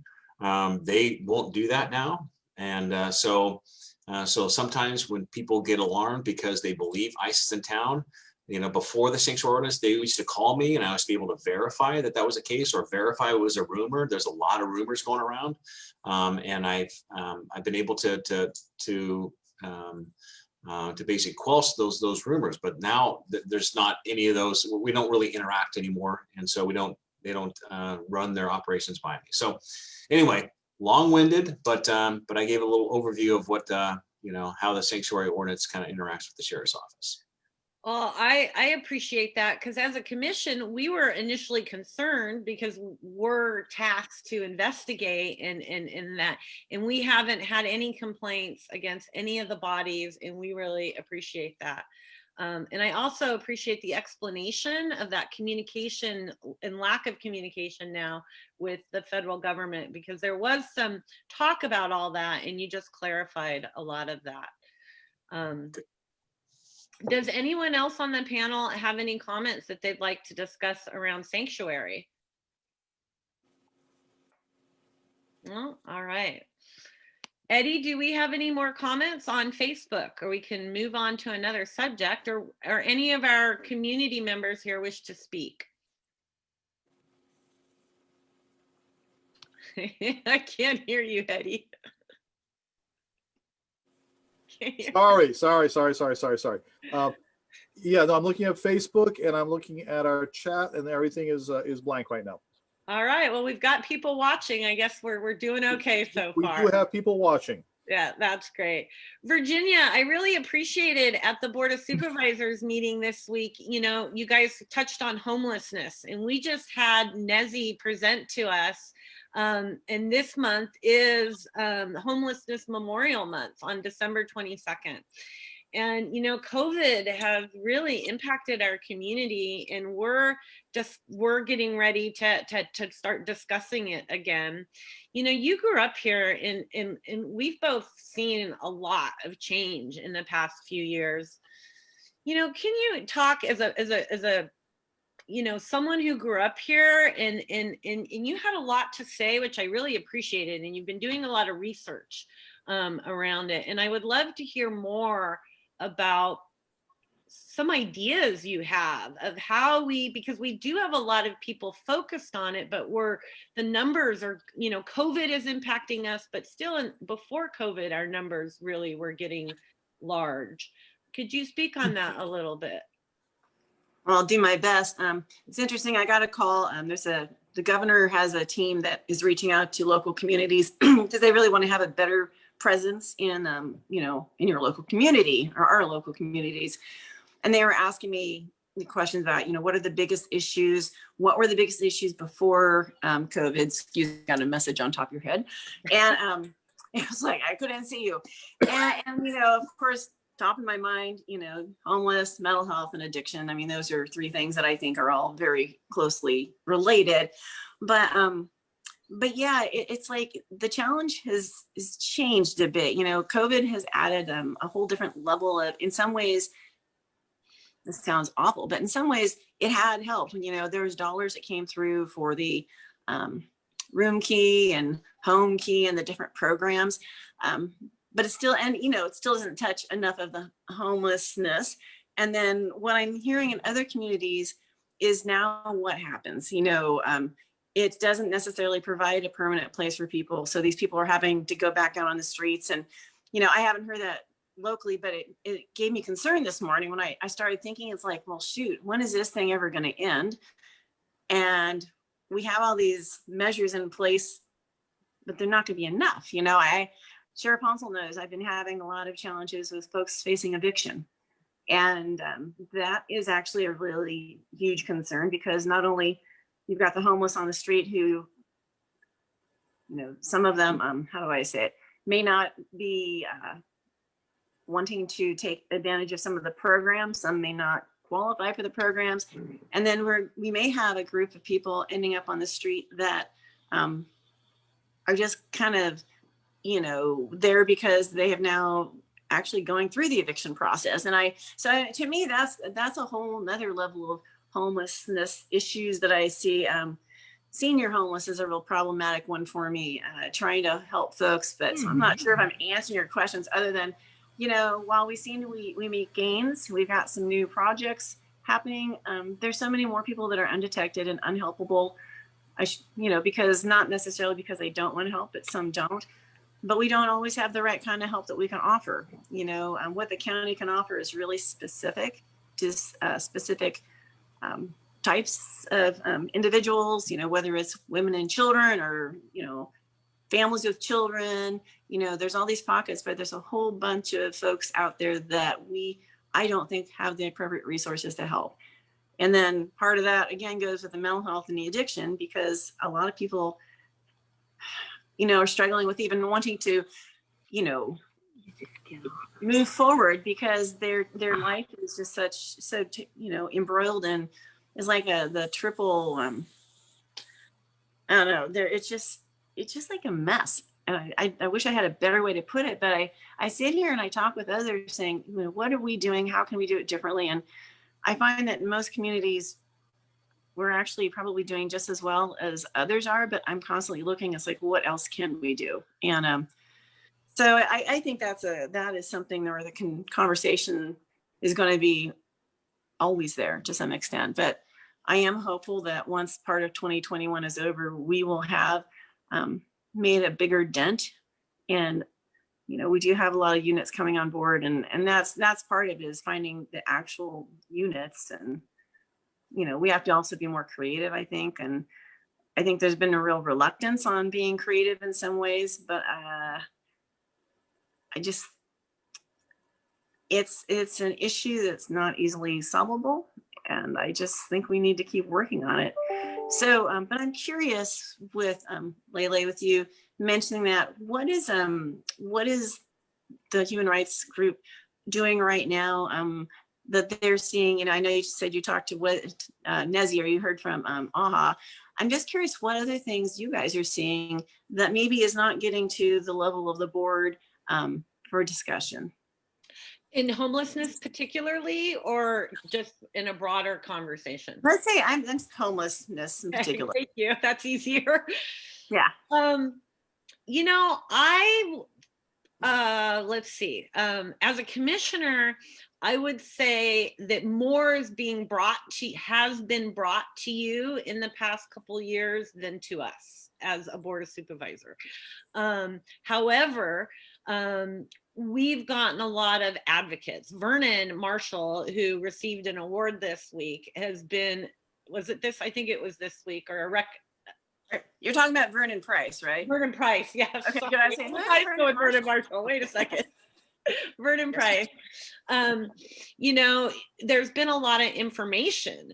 My personal perspective from my view as a commissioner is that we have a lot of people wanting to do a lot of good, but we don't have a lot of coordination and collaboration. I see that in a lot of these issues, is that people really have good intentions, but we don't know that there's someone in Southern Humboldt doing the same thing just as hard. And I think if we had something like this, more of a forum or a larger discussion. Eddie, what's going on here? I have no idea what's going on right now. I don't either, but when you get done with that, Lele, I was going to add something to it. I think, I have found, Eddie, can you help fix that? Yes, I'm trying to take care of that right now. Yes, but hopefully they'll choose to come and speak to us about it. That would be great if we could get her on. But I just, being from here like you, I see so many of our problems, and homelessness being one of them, resolved by getting the right leaders and the right advocates in the same room and breaking it down. One thing and I agree with you, and one thing that you might not be aware is happening because there's so much happening. I do know that since COVID has been a thing, there is a group that regularly has phone calls. I've been on many of them, and it's for for the COVID of people experiencing homelessness. But it is actually a phone call that does encompass a lot of the groups that you've talked about. There's different groups from Southern Humboldt that are on there, and Arcata and Northern Humboldt, and it's one of the calls. I mean, there's like 70 people probably on those calls. Not that they all speak, but it's the first time I've actually been in a room, well, a virtual room, I guess, where I've heard so much input on what is happening.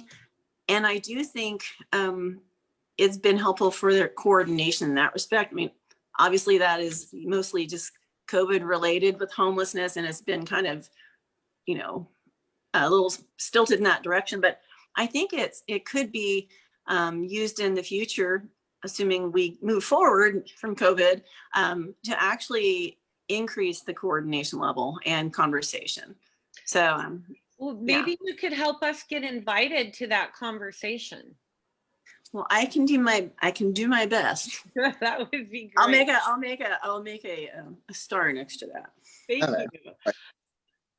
Oh, I hear, do we have someone trying to communicate?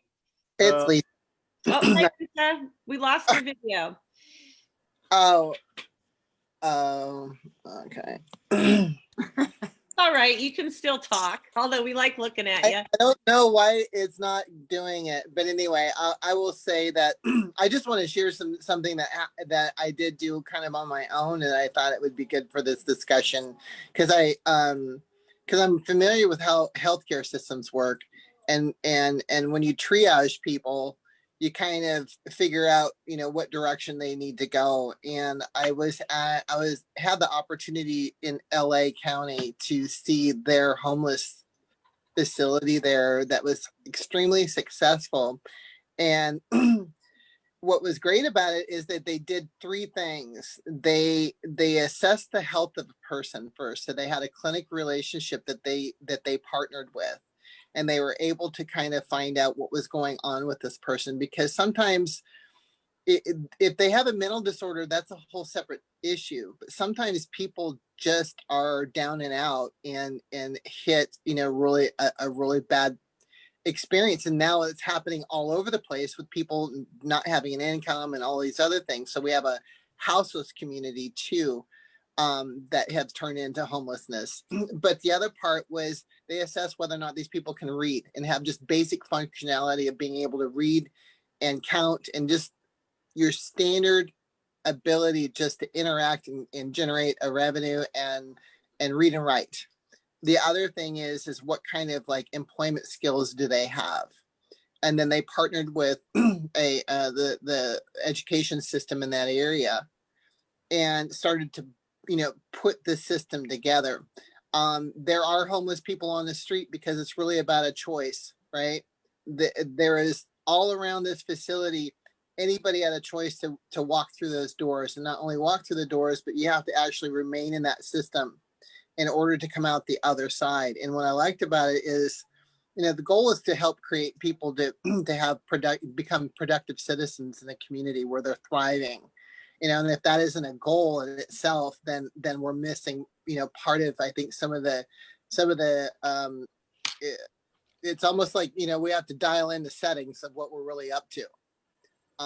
And I had talked to somebody who was homeless, or when they found out that I'm on this commission, and their comment is that the county needs to identify an area where you can actually develop a community that is more in line with creating productive citizens. Because I have a friend that was staying at my house who qualified for the homes over in Samoa, but you're literally, and she's a single mom of two, And in that situation, the motivation is to stay poor. If her income is assessed in a year, then she is kicked out on the streets. And if you know that if you just make a little bit over and that happens to you, you're still homeless. You're not thriving. You're not, you haven't fixed everything. So that it's really kind of a penal model of, if you start to succeed, you're now thrown out of it in that situation. And I don't know if there is a place to catch those people that make a little bit too much, but not enough to really sustain themselves. With the way that the way that COVID is operating, and the way people who are in those circumstances, we really have a service industry when you look at the economy that's running Humboldt County right now. So you just factor in all those things. But anyway, I just wanted to share that little tidbit a little. But I do think that there's got to be models out there so that you can help people who want to own a home, rent to own, or whatever, and be able to succeed and grow and not be motivated to really stay. I don't like those models at all. I don't think that they're pushing us the right direction. But and I want to say, Lisa, right? I think yes. Lisa. Yeah. I will check. I was not aware of that with the Samoa project, so I certainly will check on that, because that's one that is definitely for families. And I'm gonna follow up to see what happens if someone does reach a certain level, because you brought something up that I have not encountered yet.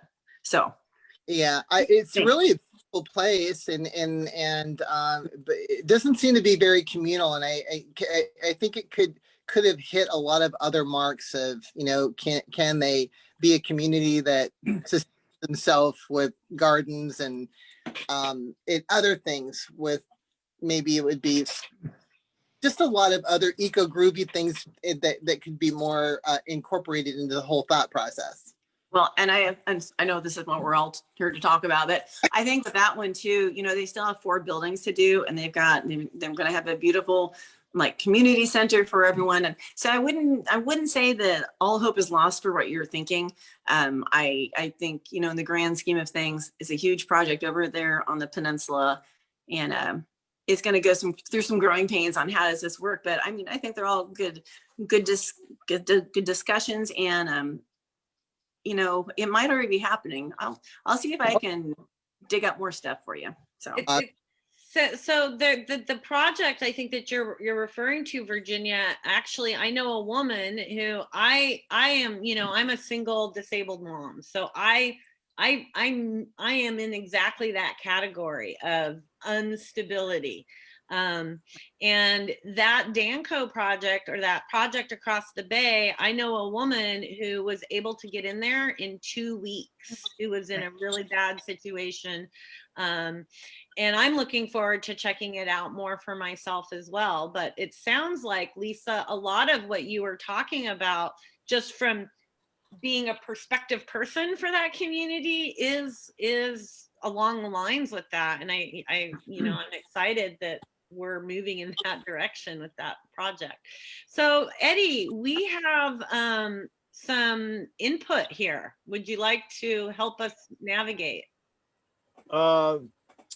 Yeah, we have some comments, and then we have some people in the waiting room, and we have one from Lorraine Ann on Facebook, and she says, "I am hopeful that as individuals will become good listeners with the desire to understand each other, we often come to conversation with answers." I lost it there. Give me a second here. We come with answers before we truly listen to each other. Thank you for being a good listener and providing avenues for that. That's what answers are. That's where answers are to be found. And then we have a couple of people. We did have a couple of people in our waiting room. Now we just have one person. Well, why don't we see if Vance would like to speak to us so we can listen? There we go. And Lelaine, you turned off my video on your end, so that's. Oh, I did? Oh, I'm sorry.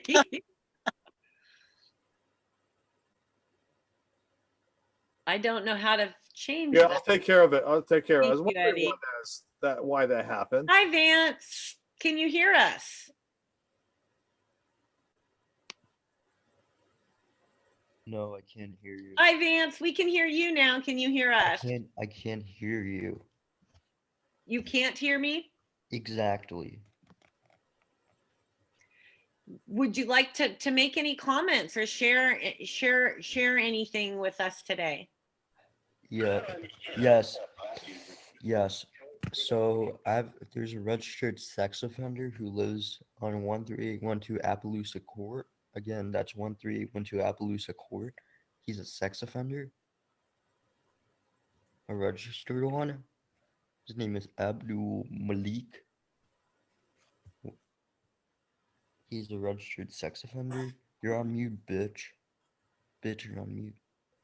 Okay, first of all, please don't call me names. I do not appreciate that. Secondly, I believe the sheriff is taking down that information, and we appreciate that. However, this is a forum to more discuss the issues.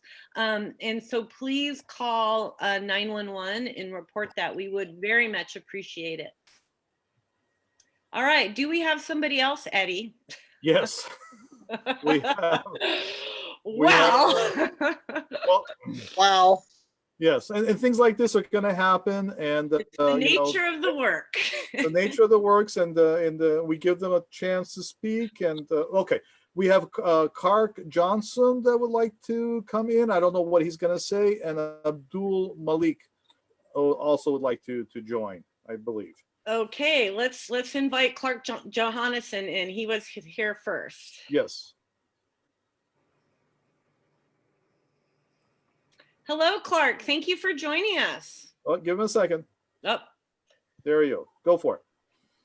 hello, Clark. Thank you for joining us. Can you hear us? Hi, yes, I can. Thank you.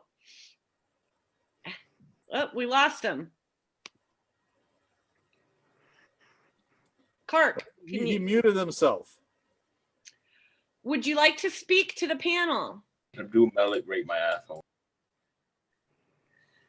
Okay.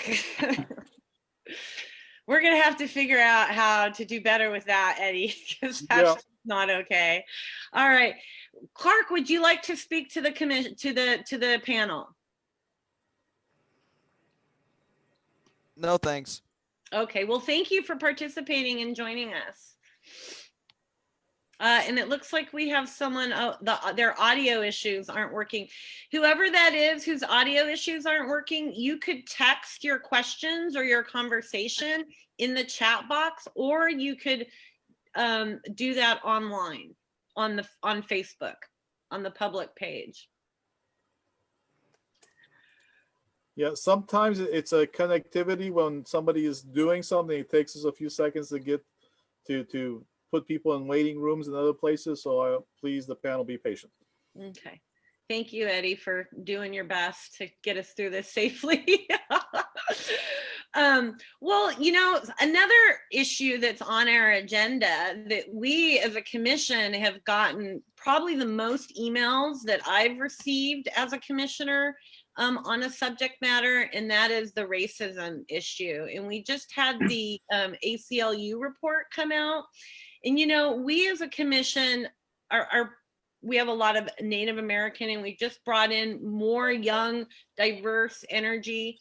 But, you know, growing up in this community, we just haven't been that diverse. I personally come from a biracial family, but still that was very rare in this community.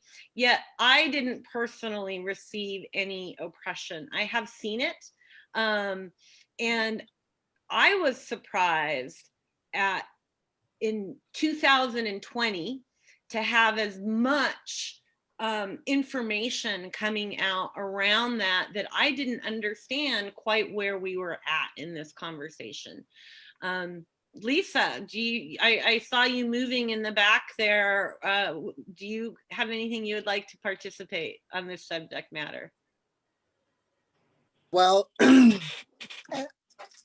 I part of the reason why I wanted to be on this commission is because It is this, my mom is probably more and it has had it experienced it more and talks about it more than I have personally because of the time of that I was born.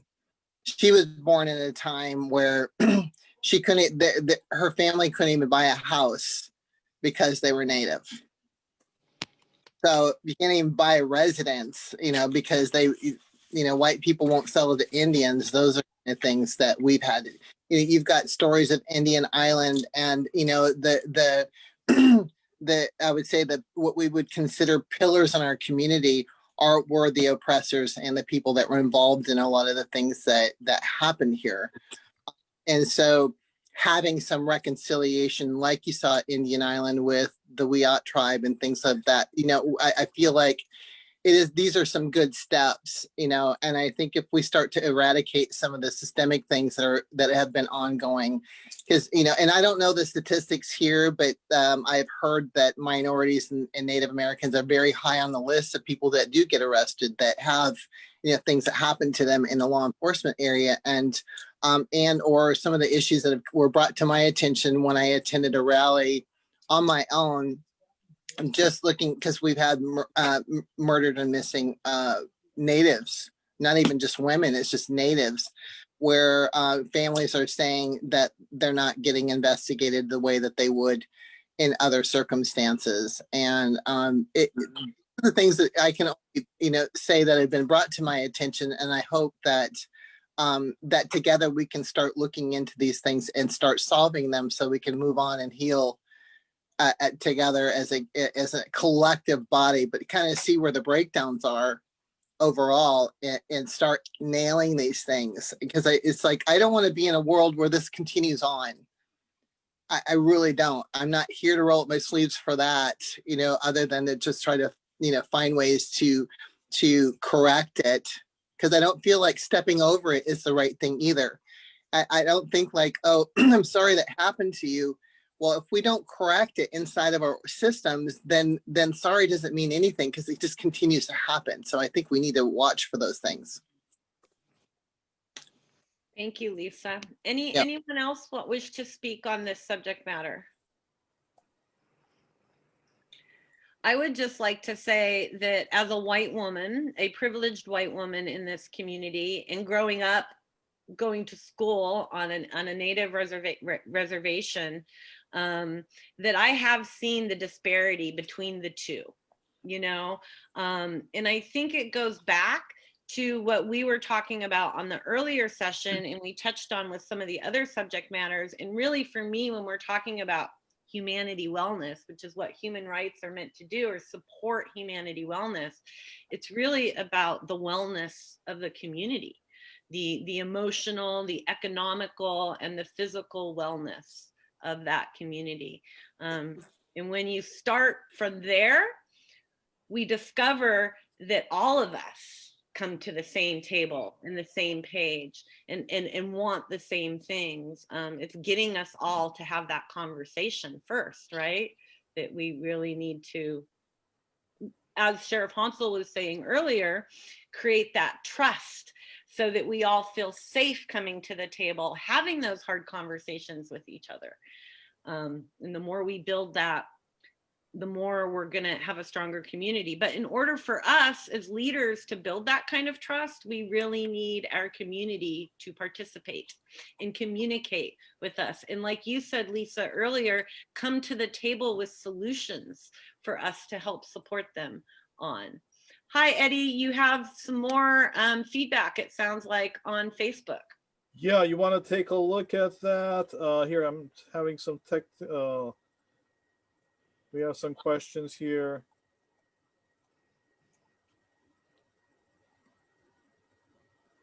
Yeah, we got another one about being good listeners and everything of that nature from Clayson. Then we have another one which I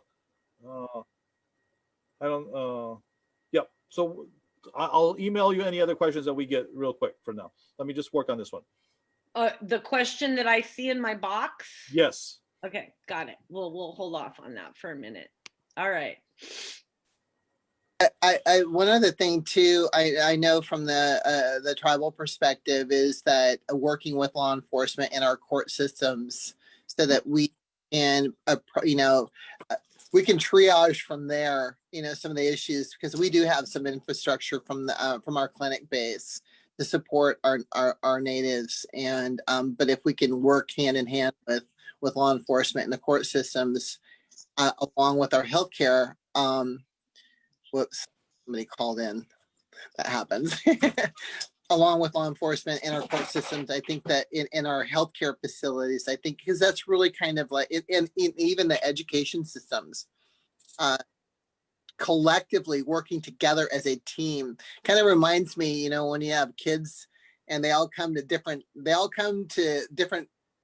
adults depending on what they can get away with. And I said, if we stand together as a collective group and we come up underneath everybody and support them, it will be that they have a collective body of people that are responsible for carrying out certain things that actually care about them when they actually feel that. And I think that's how you build trust. You're going to build trust when they know that, there's going to be times where people have breakdowns, but it's not here to be a penal system, but it's a system that goes, you're obviously having some issues. Here's some areas for help, and let them go at it that way. But as a collective body in our healthcare systems, in our in the law enforcement side, as well as the court side as well. Thank you. Thank you. Yeah, I think that's part of why we're all sitting here today looking at each other, is because we all agree that we want to help build the trust, so Virginia can make great decisions and feel supported by her community, as she's leading, and so can Sheriff Honsal, because we all have our own individual communities within this community, right? And so I don't know what you need and you don't know what I need. And until we open up and start stating that, and by nature, this community has been, reclusive. But as we can see with the state of the world right now, we can't afford to be reclusive as a community. We have to work together right now, I think, on all of these issues.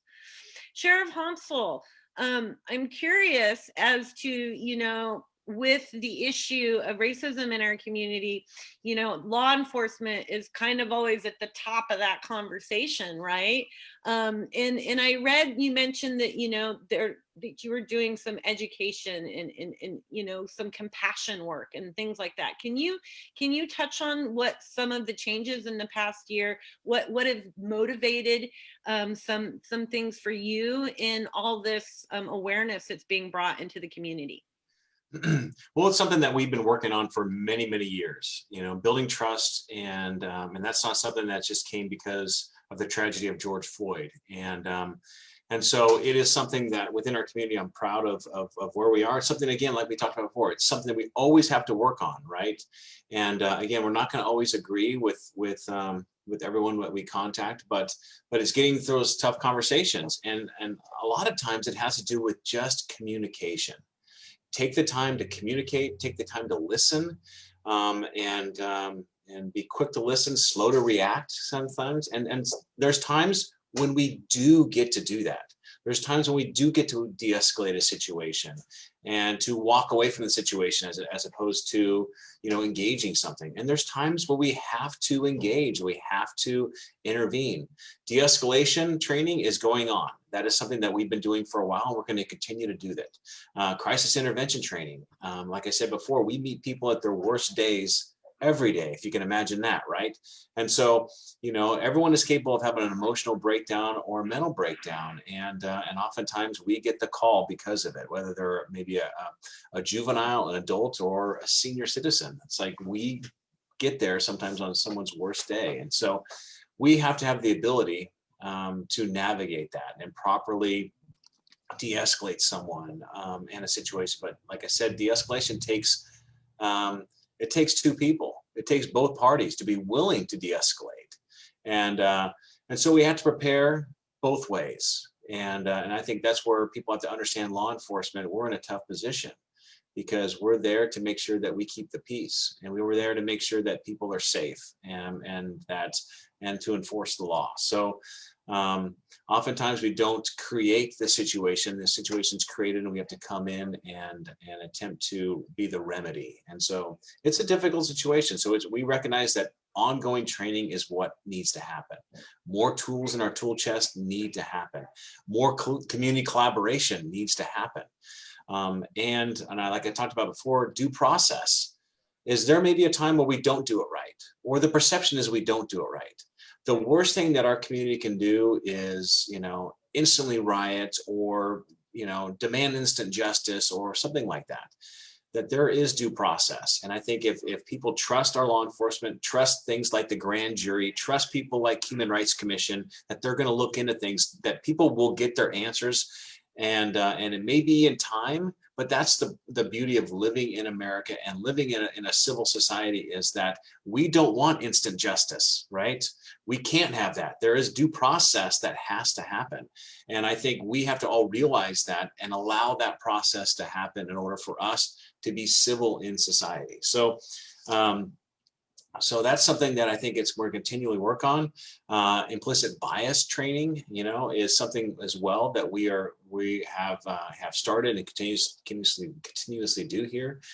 And is also officer wellness too, is recognizing that our deputies, talk about trauma, right? We talk about ACEs scores and those kind of things. I bet, if we talk about trauma when it comes to law enforcement, there's a similar scale. And so it is something that, our law enforcement officers, we have to have the ability to empty that cup when it gets full, right? Or have a way of stabilizing all that stuff and not internalizing it. And so we're looking at ways of making sure that our officers are well, because our officers are not well. How can they be effective guardians of our community, or go out there and be the peacekeepers? And I love it, Lisa, because you're right. It's like, we used to be called peace officers, right? Peace officers. And that's where we want to get back, because really, we've been keeping the peace since 1853. That's when we started, right? That's our goal, is to keep the peace. And I would love it that we could, go to the board of supervisors someday and say, we don't need so many cops out here because everyone's getting along, right? But we know that that's not necessarily happening now, and we need to be there to help with those situations. So anyway, Thank you. Thank Can you. I- No, thank you. I'd like you to. want to respond to that, Lisa? We have a question. Okay, go ahead. Well, one thing I always thought about, just in my own process, because I travel everywhere, and I like to take little dives into different things in all my travels. And one of them, what I always thought about law enforcement, because I've seen it here and actually seen it happen with people that are close to me, and where it just takes a couple of bad apples to leave a taste in someone's mouth, and so I thought, gosh, I wonder if they have some kind of like interview process before you become a peace officer or a law enforcement, whatever you want to call it. I like peace officers better, but so that you have the right kind of personalities in there, because I believe that there are lanes that people should be in because they're made for that. And there's some people should never be in that spot. It's like they might be really good at some technical area, but keep them away from the people, So, and if I wish they're in law enforcement before they, before they brought people in to be officers, especially when you're having to deal with those de-escalating types of things. Some people have the wrong personality for it.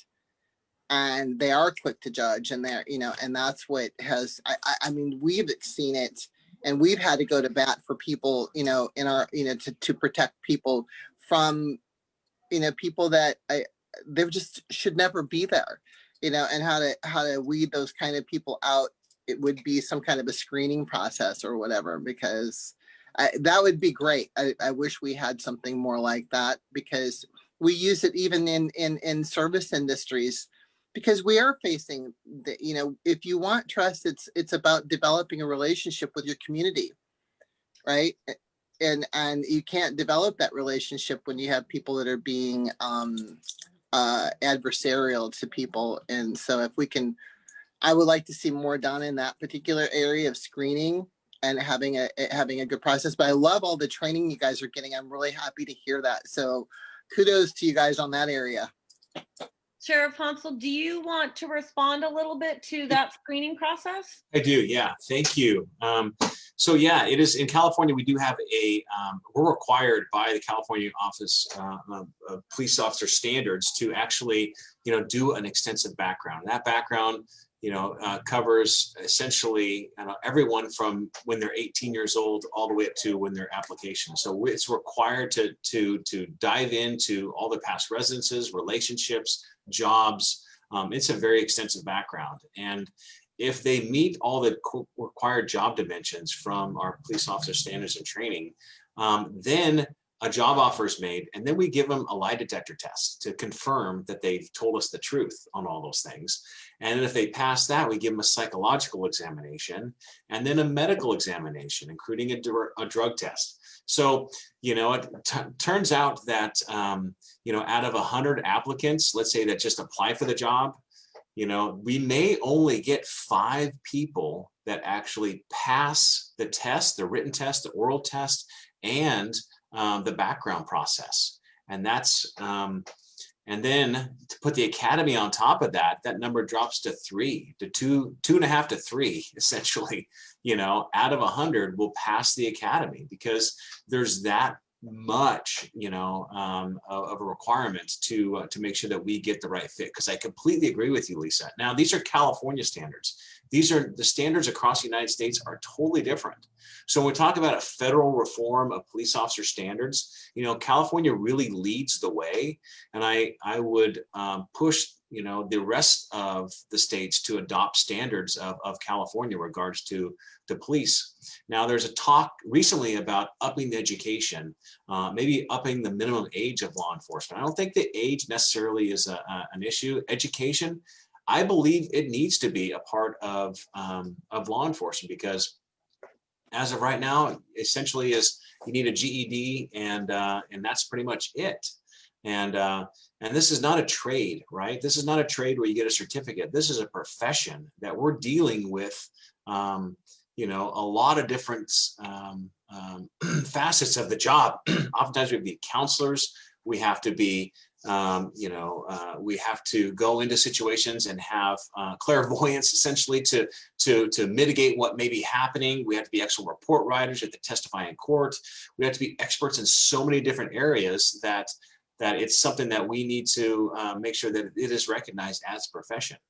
And so with some of the bad eggs that have been out there, we see the importance of doing law enforcement officers that do it right every time, right? If we do it wrong one time and it's captured on tape, we've seen in George Floyd's, circumstance, how 4 officers crippled our country for weeks. So how important is that job in law enforcement now? It's very important, right? So we want to make sure that it is a profession, there's standards, and that we hold each city, county, state that employs law enforcement officers to make sure that their officers meet those standards. Can I respond? Sure. Thank you, Sheriff Honsal.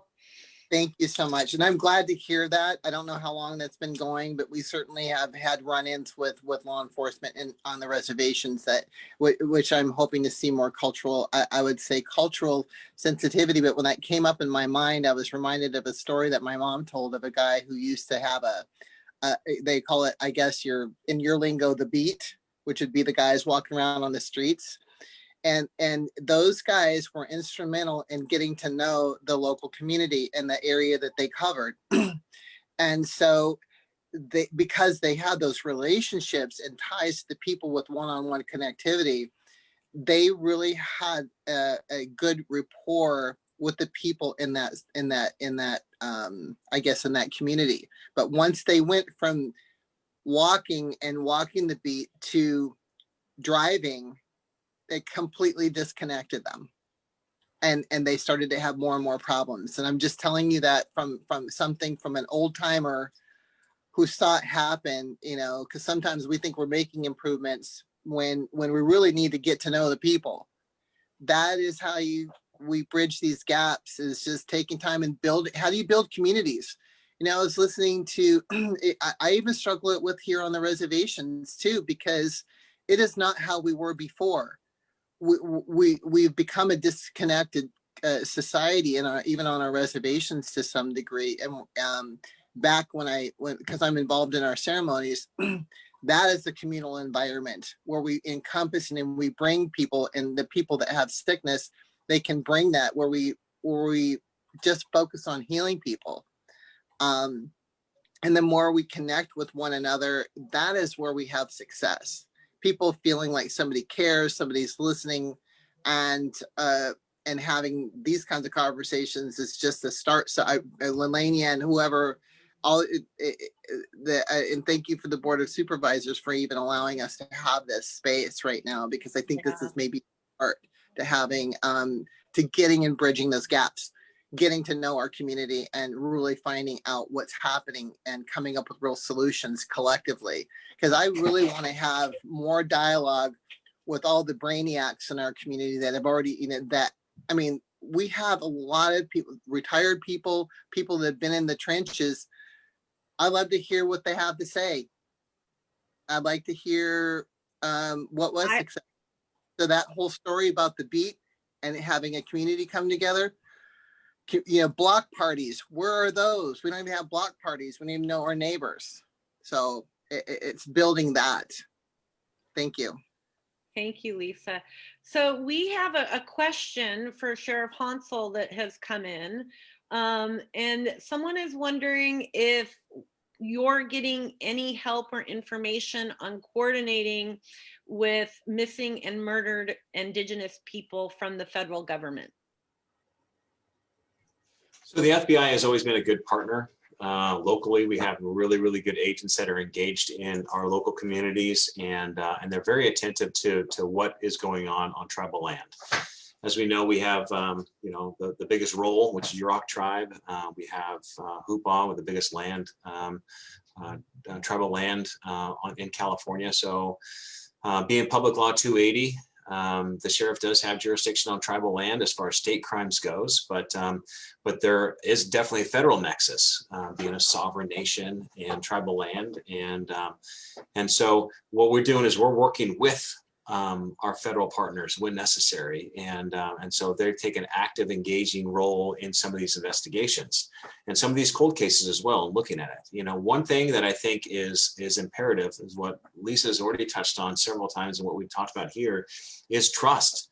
It takes when we don't see the crime that occurs, it takes evidence, and it oftentimes takes witnesses to come forward and say, "I need to tell you what I know." And for that to aid in the investigation, and for them to be able to testify in court, but that only happens when they trust their law enforcement officers, and so that's something that we're going to continuously do work on, and I think we are seeing ground. We had unfortunately a homicide up in the Humboldt reservation a couple months back, and based upon the community's help and assistance and witnesses coming forward, we're able to solve that crime, and people and the suspects being held accountable. Suspects are being held accountable. So we're going to continue doing that. But the FBI does and will assist us, and they do have as we know, a huge investigative arm, and so they are definitely here, and we're lucky. We have 3 federal agents that are assigned to Humboldt County, and that are here to assist us. Thank you for answering that, Sheriff Honsal. Yeah, Sheriff Honsal just got a thing on Facebook here. William Honsal's about making relationships. Yeah, thank you. You know, that's one of the things that motivates me to do this kind of work, is that my whole experience in this community, every bad thing that I have seen happen or go down, I see resolved through communication and relationship building. It's one of the beauties of rural community, I think, is that we can really grind it out together if we choose to. you know, we're kind of coming, it's 1:19. We have one more agenda item that we really haven't covered. And then when we're done having that discussion, I'd love for us all to just kind of give our last thoughts. And unless we get more community involvement, and I want to thank everybody who has given us questions and feedback. It motivates us to do this again. But the last item on our agenda is the cannabis, the Human Rights Cannabis Survey. You know, we're doing this as a commission because, you know, it's been claimed that cannabis is our biggest economic function in Humboldt County, and historically, economics and human rights can clash or work well together. And we've never been able to ask this question. And through our journeys around homelessness and human trafficking and sanctuary, cannabis continually has come up, but we have never been able to really ask. And now we are. One of the big hurdles has been, which is part of why we're trying to create more communication, is accessing everyone around that conversation. I'm curious, Virginia, if you have any comments that you would like to on cannabis and human rights and how we move forward with this new economy and build a beautiful community. I wish I could say I have all the answers, but I mean, we're just talking here. Well, and part of, you know, when you mention the cannabis and the, you know, human rights, and I go back to, you know, being the naive person I was growing up here, in a different experience than yours, you know, living in the middle of Eureka.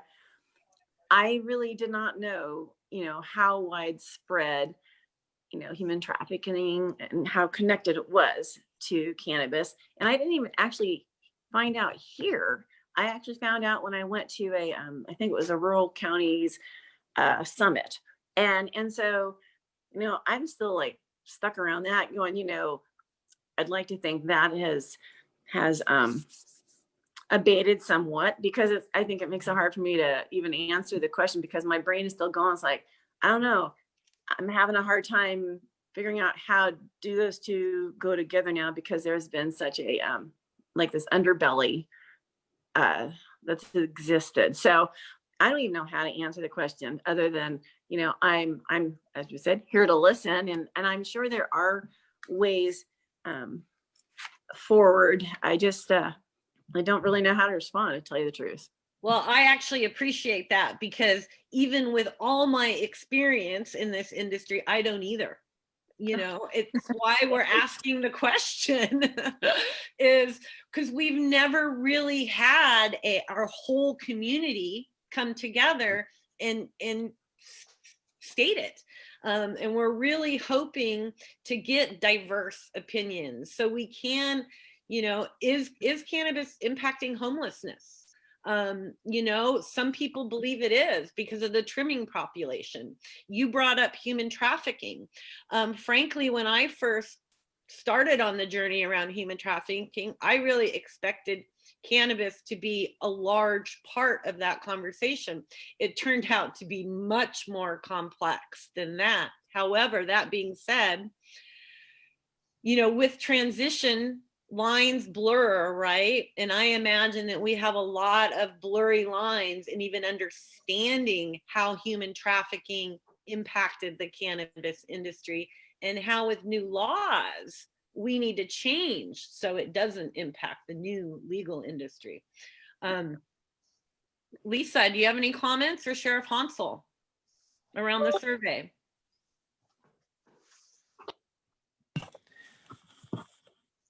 Well, I'm glad I'm glad you're focusing on this, because I know cannabis is the green dollar supporting this economy here. It is a struggle to see for me, knowing that, because my previous work was gaming, you know, so I lived in a very licensed, you know, environment, and coming back home and seeing how much people survived off of this whole industry. I was literally oblivious to it. And I live here, but I know, Liliana, you know my story, but anyway, I just want to see more research done, as I said in the earlier comments, and any way that we can support that, and really preserving. I kind of feel like Humboldt County needs to focus on building our infrastructure and holding on to the brand that's been developed over 60 years, honestly. And as a Native person, it's all natural medicine to us. And so, um, unfortunately, the federal government has created this whole drug world. And when I see from a healthcare perspective, I might be going offline here, but just from a healthcare perspective, I said earlier that cannabis as well as psilocybins gets used for PTSD a lot. And so I just I just struggle with how it's been demonized over the years, and how the insanity of that for me. But now we have this whole legal system around it and whatnot. But I don't know if I'm answering. I'm just kind of rambling, but these are just some of the things that go through my mind when I come to just the whole topic of cannabis and Humboldt. And because I do see, because we have casinos here, and my tribe owns a casino, and we know that a lot of the dollars that come through there come from that piece of the industry. So it supports our people, as well as mothers, and or people that are barely getting by. I've seen that and hear about that a lot, and it's just a really tough thing. It's a really tough subject altogether for me when I think about this space. But I'm glad you're doing the survey, and I think it's good. It's definitely complex, isn't it? Yeah, a lot of moving parts. Humans are complex. So I think when we're talking about humanitarian issues, we're always going to have complex conversations. Sheriff Honsal, I want to thank you for supporting us through LICA on this survey. And what are your thoughts around this inquiry? Well, I think it's something that, cannabis makes a profound impact on our community, no matter what part of the community we're in. And so, what's been clandestine for years now is out in the open. And I think it needs to be a part of these conversations. And so whether the impacts, all the different impacts that it will bring in our community. So I think having the conversation, having some data surrounding that is very, very important. And but I'm also, again, still concerned about the big black market that's here in our county. And so, the illicit market is still alive and well. I'm thankful that our approved cannabis businesses are thriving for the most part, and they're doing well. And we have a very robust permitting process here. Thankful for John Ford and our planning department for really doing a phenomenal job. And we lead the state essentially in state permits, which means that our Humboldt County cannabis is going all over the state, and it's doing well. And so, and there's tax incentives for our businesses to do well. And so we're benefiting all on that. But I think that, there needs to be some amount of responsibility too, to see what the impacts are, to this, to the workforce, to addiction issues, and to just the infrastructure in these areas. So I think having some data, looking at this and how it's affected our county, and then getting everyone to the table again. And, because again, cannabis farmers have been used to just being in the shadows and pretending that, they're not a cannabis farmer, right? At least in the public. And now it's like, hey, you can come forward, you can be a cannabis farmer, a really productive cannabis farmer that has a voice in the community, and that can make some change with your areas, and also demand service. There's services that each business gets to obtain, and certain rights, that people do have. And so we want to make sure that everyone understands that, and that they can be contributing to our community. Thank you. You know, have you seen in the past 4 years since legalization, you mentioned, the black market, have you seen an increase or a decrease in crime and these issues like homelessness? And if not a decrease, do you consider that just because this is change and transformation, Right. and we're going to get to that better end soon? Yeah. So I think we have seen a decrease in some of the crime associated with cannabis. We do see that maybe some robberies are down, armed robberies. They're still existing. They still are out there, and that we know still they go unreported as well, because people who have illicit, cannabis are not telling us if it gets ripped off a lot of times. And we always want to enforce that violence and violence associated with illegal cannabis is way more, I guess, important.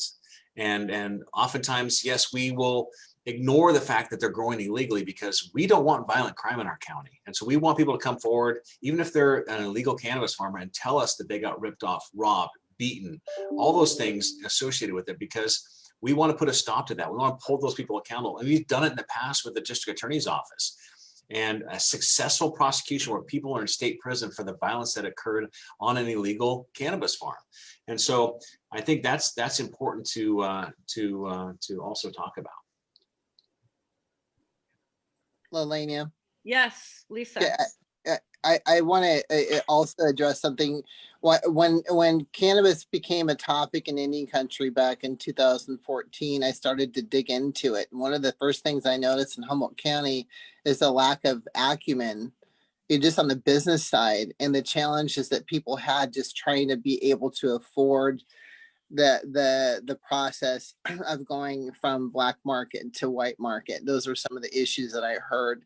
And when you don't have that skill set, to be able to transition, you're going to default back into, doing, the simplicity of putting a seed in the ground, growing it, and then just trading with somebody, from a simple-minded person who farmers are.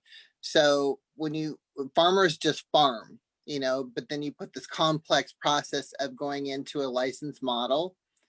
It is overbearing, I think, to some. This is what I've heard, the complexities of trying to get licensed in Humboldt County has been challenging for some people. And I think if we don't address that to some degree at the county level, I think we're going to continue to see. Because at first I thought, gosh, my heart was breaking because it was so difficult for people to get a license, or the ones that could get the license could afford to pay the insurance, not the insurance, but the consultants and all of the fees associated with it, and all of the environmental issues that were coming along with it. So there was a lot of stumbling blocks. If we look at it, if you just take Humboldt County, us as a brand, as a community, making sure that we create processes so people can get engaged, partner with people that are good in their different lanes, and then package ourselves, I think we'd come at it a whole different way. Because otherwise I feel like we're, I hear other communities saying, oh, we're better than Humboldt, and stuff like that. I'm like, no, we've got to own this space and find a way to continue to own it and keep that brand alive, I believe, because it has such a rich history. And that's why I would like to see more research actually done here, and in collaborations with the universities and things like that, because we just on getting it down to dosages and strains and things like that, where you can actually get an effect, whether it's medical or whatever, backed by science. Because we don't, people just are buying that, strains, you put a name on it, and that's where you get people that want to try it for cancer. You get people that want to try it for all these different things, and they don't know what strain to take, and their friends don't know, but they've heard about it, and so try this. I mean, that is just not a way to help address healthcare. So if we can get more robust a science behind us, there's a ton of data here, just endless. So I just think there's some other moves that we could be making as a collective body here at Humboldt. But the acumen was a real issue up front. One of the things that you touched on that we've gotten some feedback is a human rights issue is access. In Virginia, I believe recently you guys made some changes to help lower the barrier to entry for some farmers. I believe, as you know, it's interesting on our board. I'm the one that has the least, experience Well, with. you're I have a lot out of the farm dispensaries. zone, Yeah, I have the business dispensaries. zone. But, my understanding is through the subcommittee, we have been working to make it easier for the smaller growers to get in. Can't tell you, I feel like I'm losing my voice. Some people would be really happy about that, but I can't tell you what the specific moves that we have made. But it's part of it is in recognition of it is very expensive, and I have to say, Layla, I still call you Layla. I hope that's okay. Everyone calls you were me one of Lele. yeah. Well, you're one of the first people I remember that was, during back in, 10 years ago when we were still, trying to get through this. And you came to those meetings regularly, and you shared your story of your, your physical issues and how you had been helped. And, I think, people telling the stories like you are part of, how we move forward in the first place. But in regards to what Lisa was saying, I think part of it's perspective too. We hear, Mendocino is doing great. And when we find out, it's like, no, actually, we have more of this, that, or the other thing. So we're all trying to work our way through the federal issues. It'd be really nice if something would change there, because it's not just affecting, whether someone, how they grow, what you can do with it. Like, I don't think you can do much with it in a higher learning institute. I know people who have lost their home loans that they were in the process of, just finishing because they took a picture of the last thing that needed to be done at the house, and it accidentally had some cannabis behind it. And of course it was a federal agency that was doing the funding, so there's a whole lot of things that I think can be done differently. But I think if Lisa, maybe, I think we could have a conversation on what is and what isn't, because I think in our meetings and whatever gets out into the public, it's not always as it seems. But I would highly recommend Lisa and others, who want to be part of that conversation, to send that to us so that we can actually think, well, how do we answer this in a way that makes sense, so that we're giving right information, to kind of try to ease people's minds. It's been a hard process, and I'm not sure how much easier it's getting. If you've seen any of our meetings lately, we've had multiple appeals, and most of those appeals come back for another time, and they're painful. And people, now it is becoming a real not in my neighborhood issue. And, so that's a whole nother thing. Someone who's done everything right still, runs into a problem. And that's not necessarily something that the county can always control. And it does cost more. Thank you. I want to speak on to something you said, because it's really important, and it's one of the things that make us so special. I see you, Eddie. And that is, you mentioned how I started coming to you guys. I was a patient. That was back in 2010. I could barely walk. I was sweating, but I came and I spoke, and it did make a difference. And it taught me that you guys listened. It taught me that if I used my voice, I could make change. And now here we are, and I get to actually participate with you in all of this. And it blows my mind, but it also gives me so much love and appreciation for the process. And it really wants me to pass on to our community and our younger people in our community that this is a community that we can participate in the process. And attending Board of Supervisors meetings and speaking up and sending our Board of Supervisors emails really makes a difference. I know, because I am a personal story of how that happens. Eddie, you had something to say. Yes, we have somebody on Facebook here, Lori Ann, and she says, cannabis in Humboldt County, like it or not, is here. I hope we can come together to model personal responsibility and respect for the rule of law for our young people who are watching us. Thank you. Yes. So there's one last subject matter that I was hoping we would touch on through public comment, but we haven't. And I just want, so our community can hear us. There's not much to talk about it because we're in the middle of it.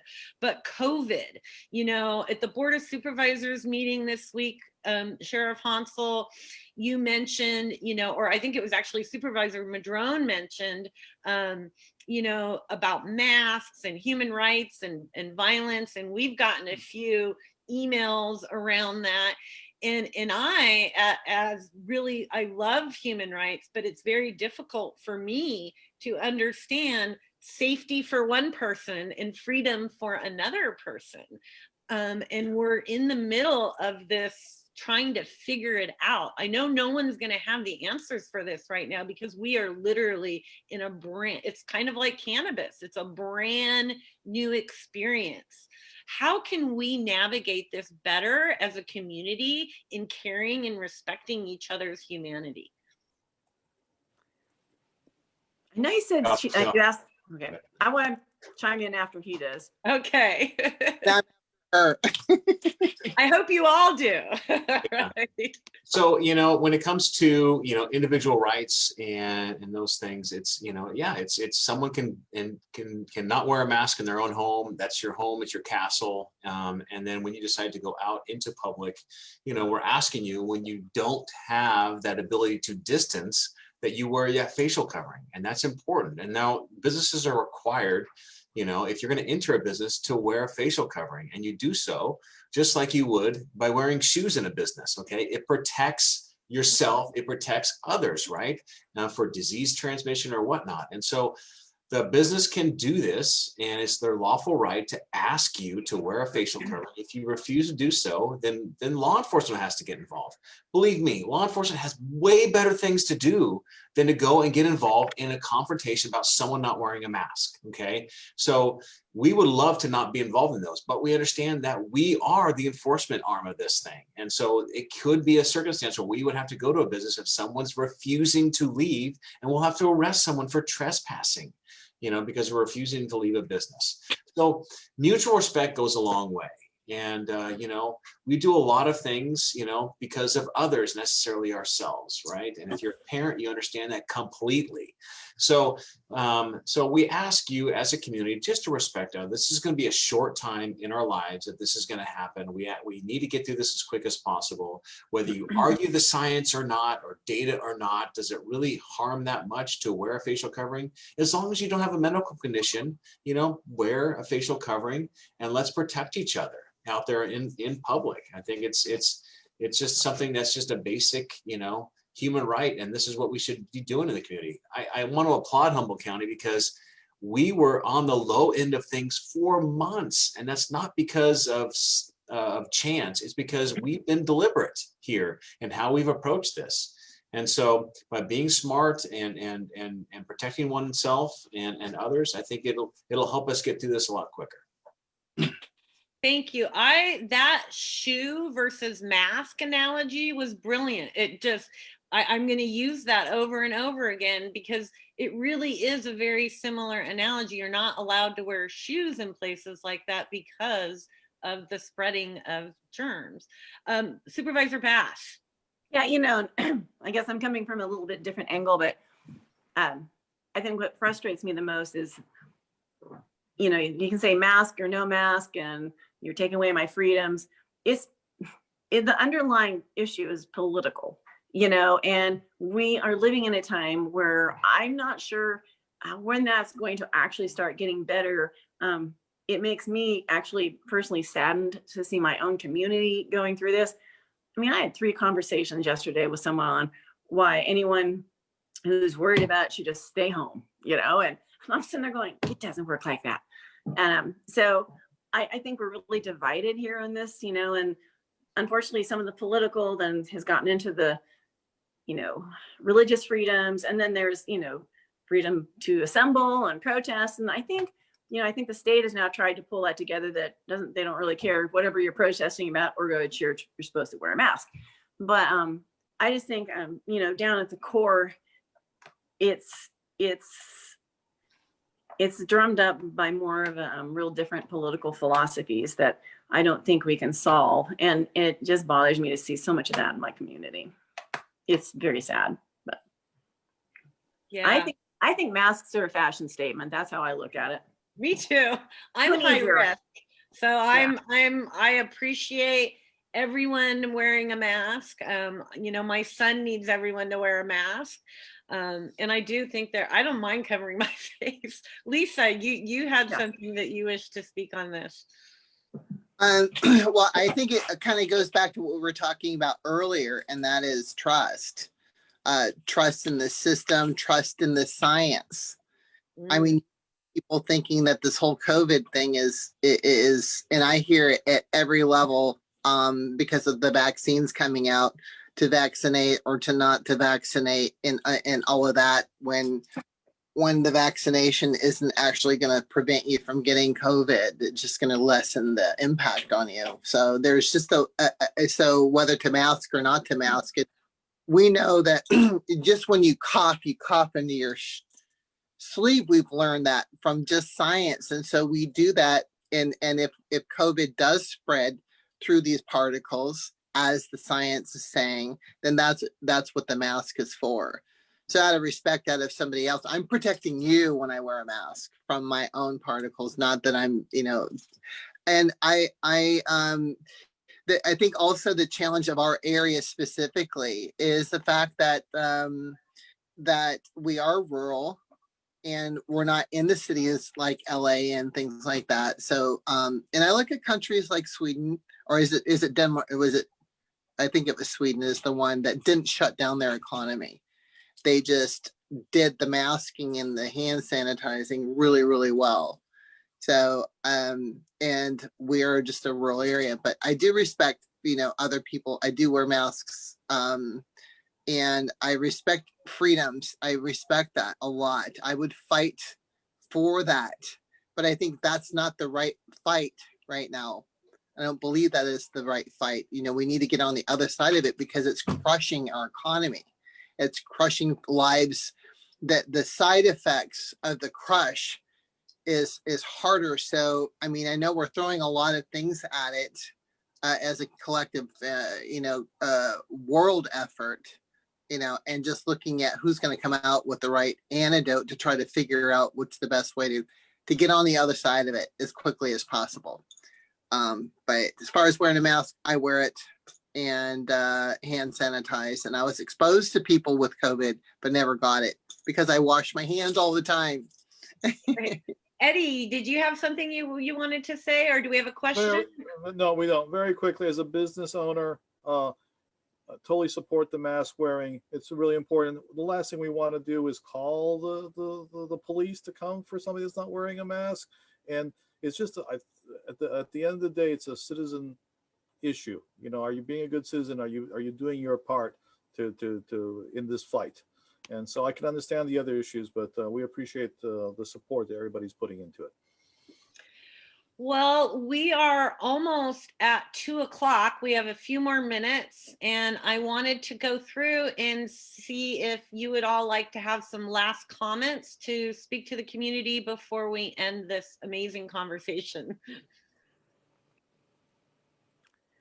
Sheriff Honsal? Just want to thank you, Liliana, Eddie, Lisa, for having this forum, and look forward to just carrying on the conversation. It's going to be an ongoing dialogue, and we're going to continue to learn. And just like someone pointed out, you got to come in willing to listen too, and not just hear what's going on, but really listen to the community. So that's something that I think Supervisor Bass and I really kind of pride ourselves on is we're here to listen and try to communicate, where we can, but really listen to what's going on and see how we can, make some change for our community.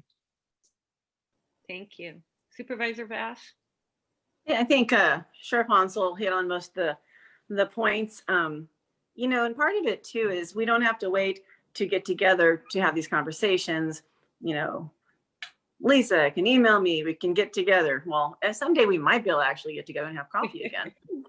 I think the entire board is actually very open to that. And, we like to be able to connect with people. And so I just encourage people who want to continue the conversation, whether it's, folks from the commission or just those who might be listening, to do reach out to us. We all are on the county website, and it's it doesn't have to wait to have a special conversation called.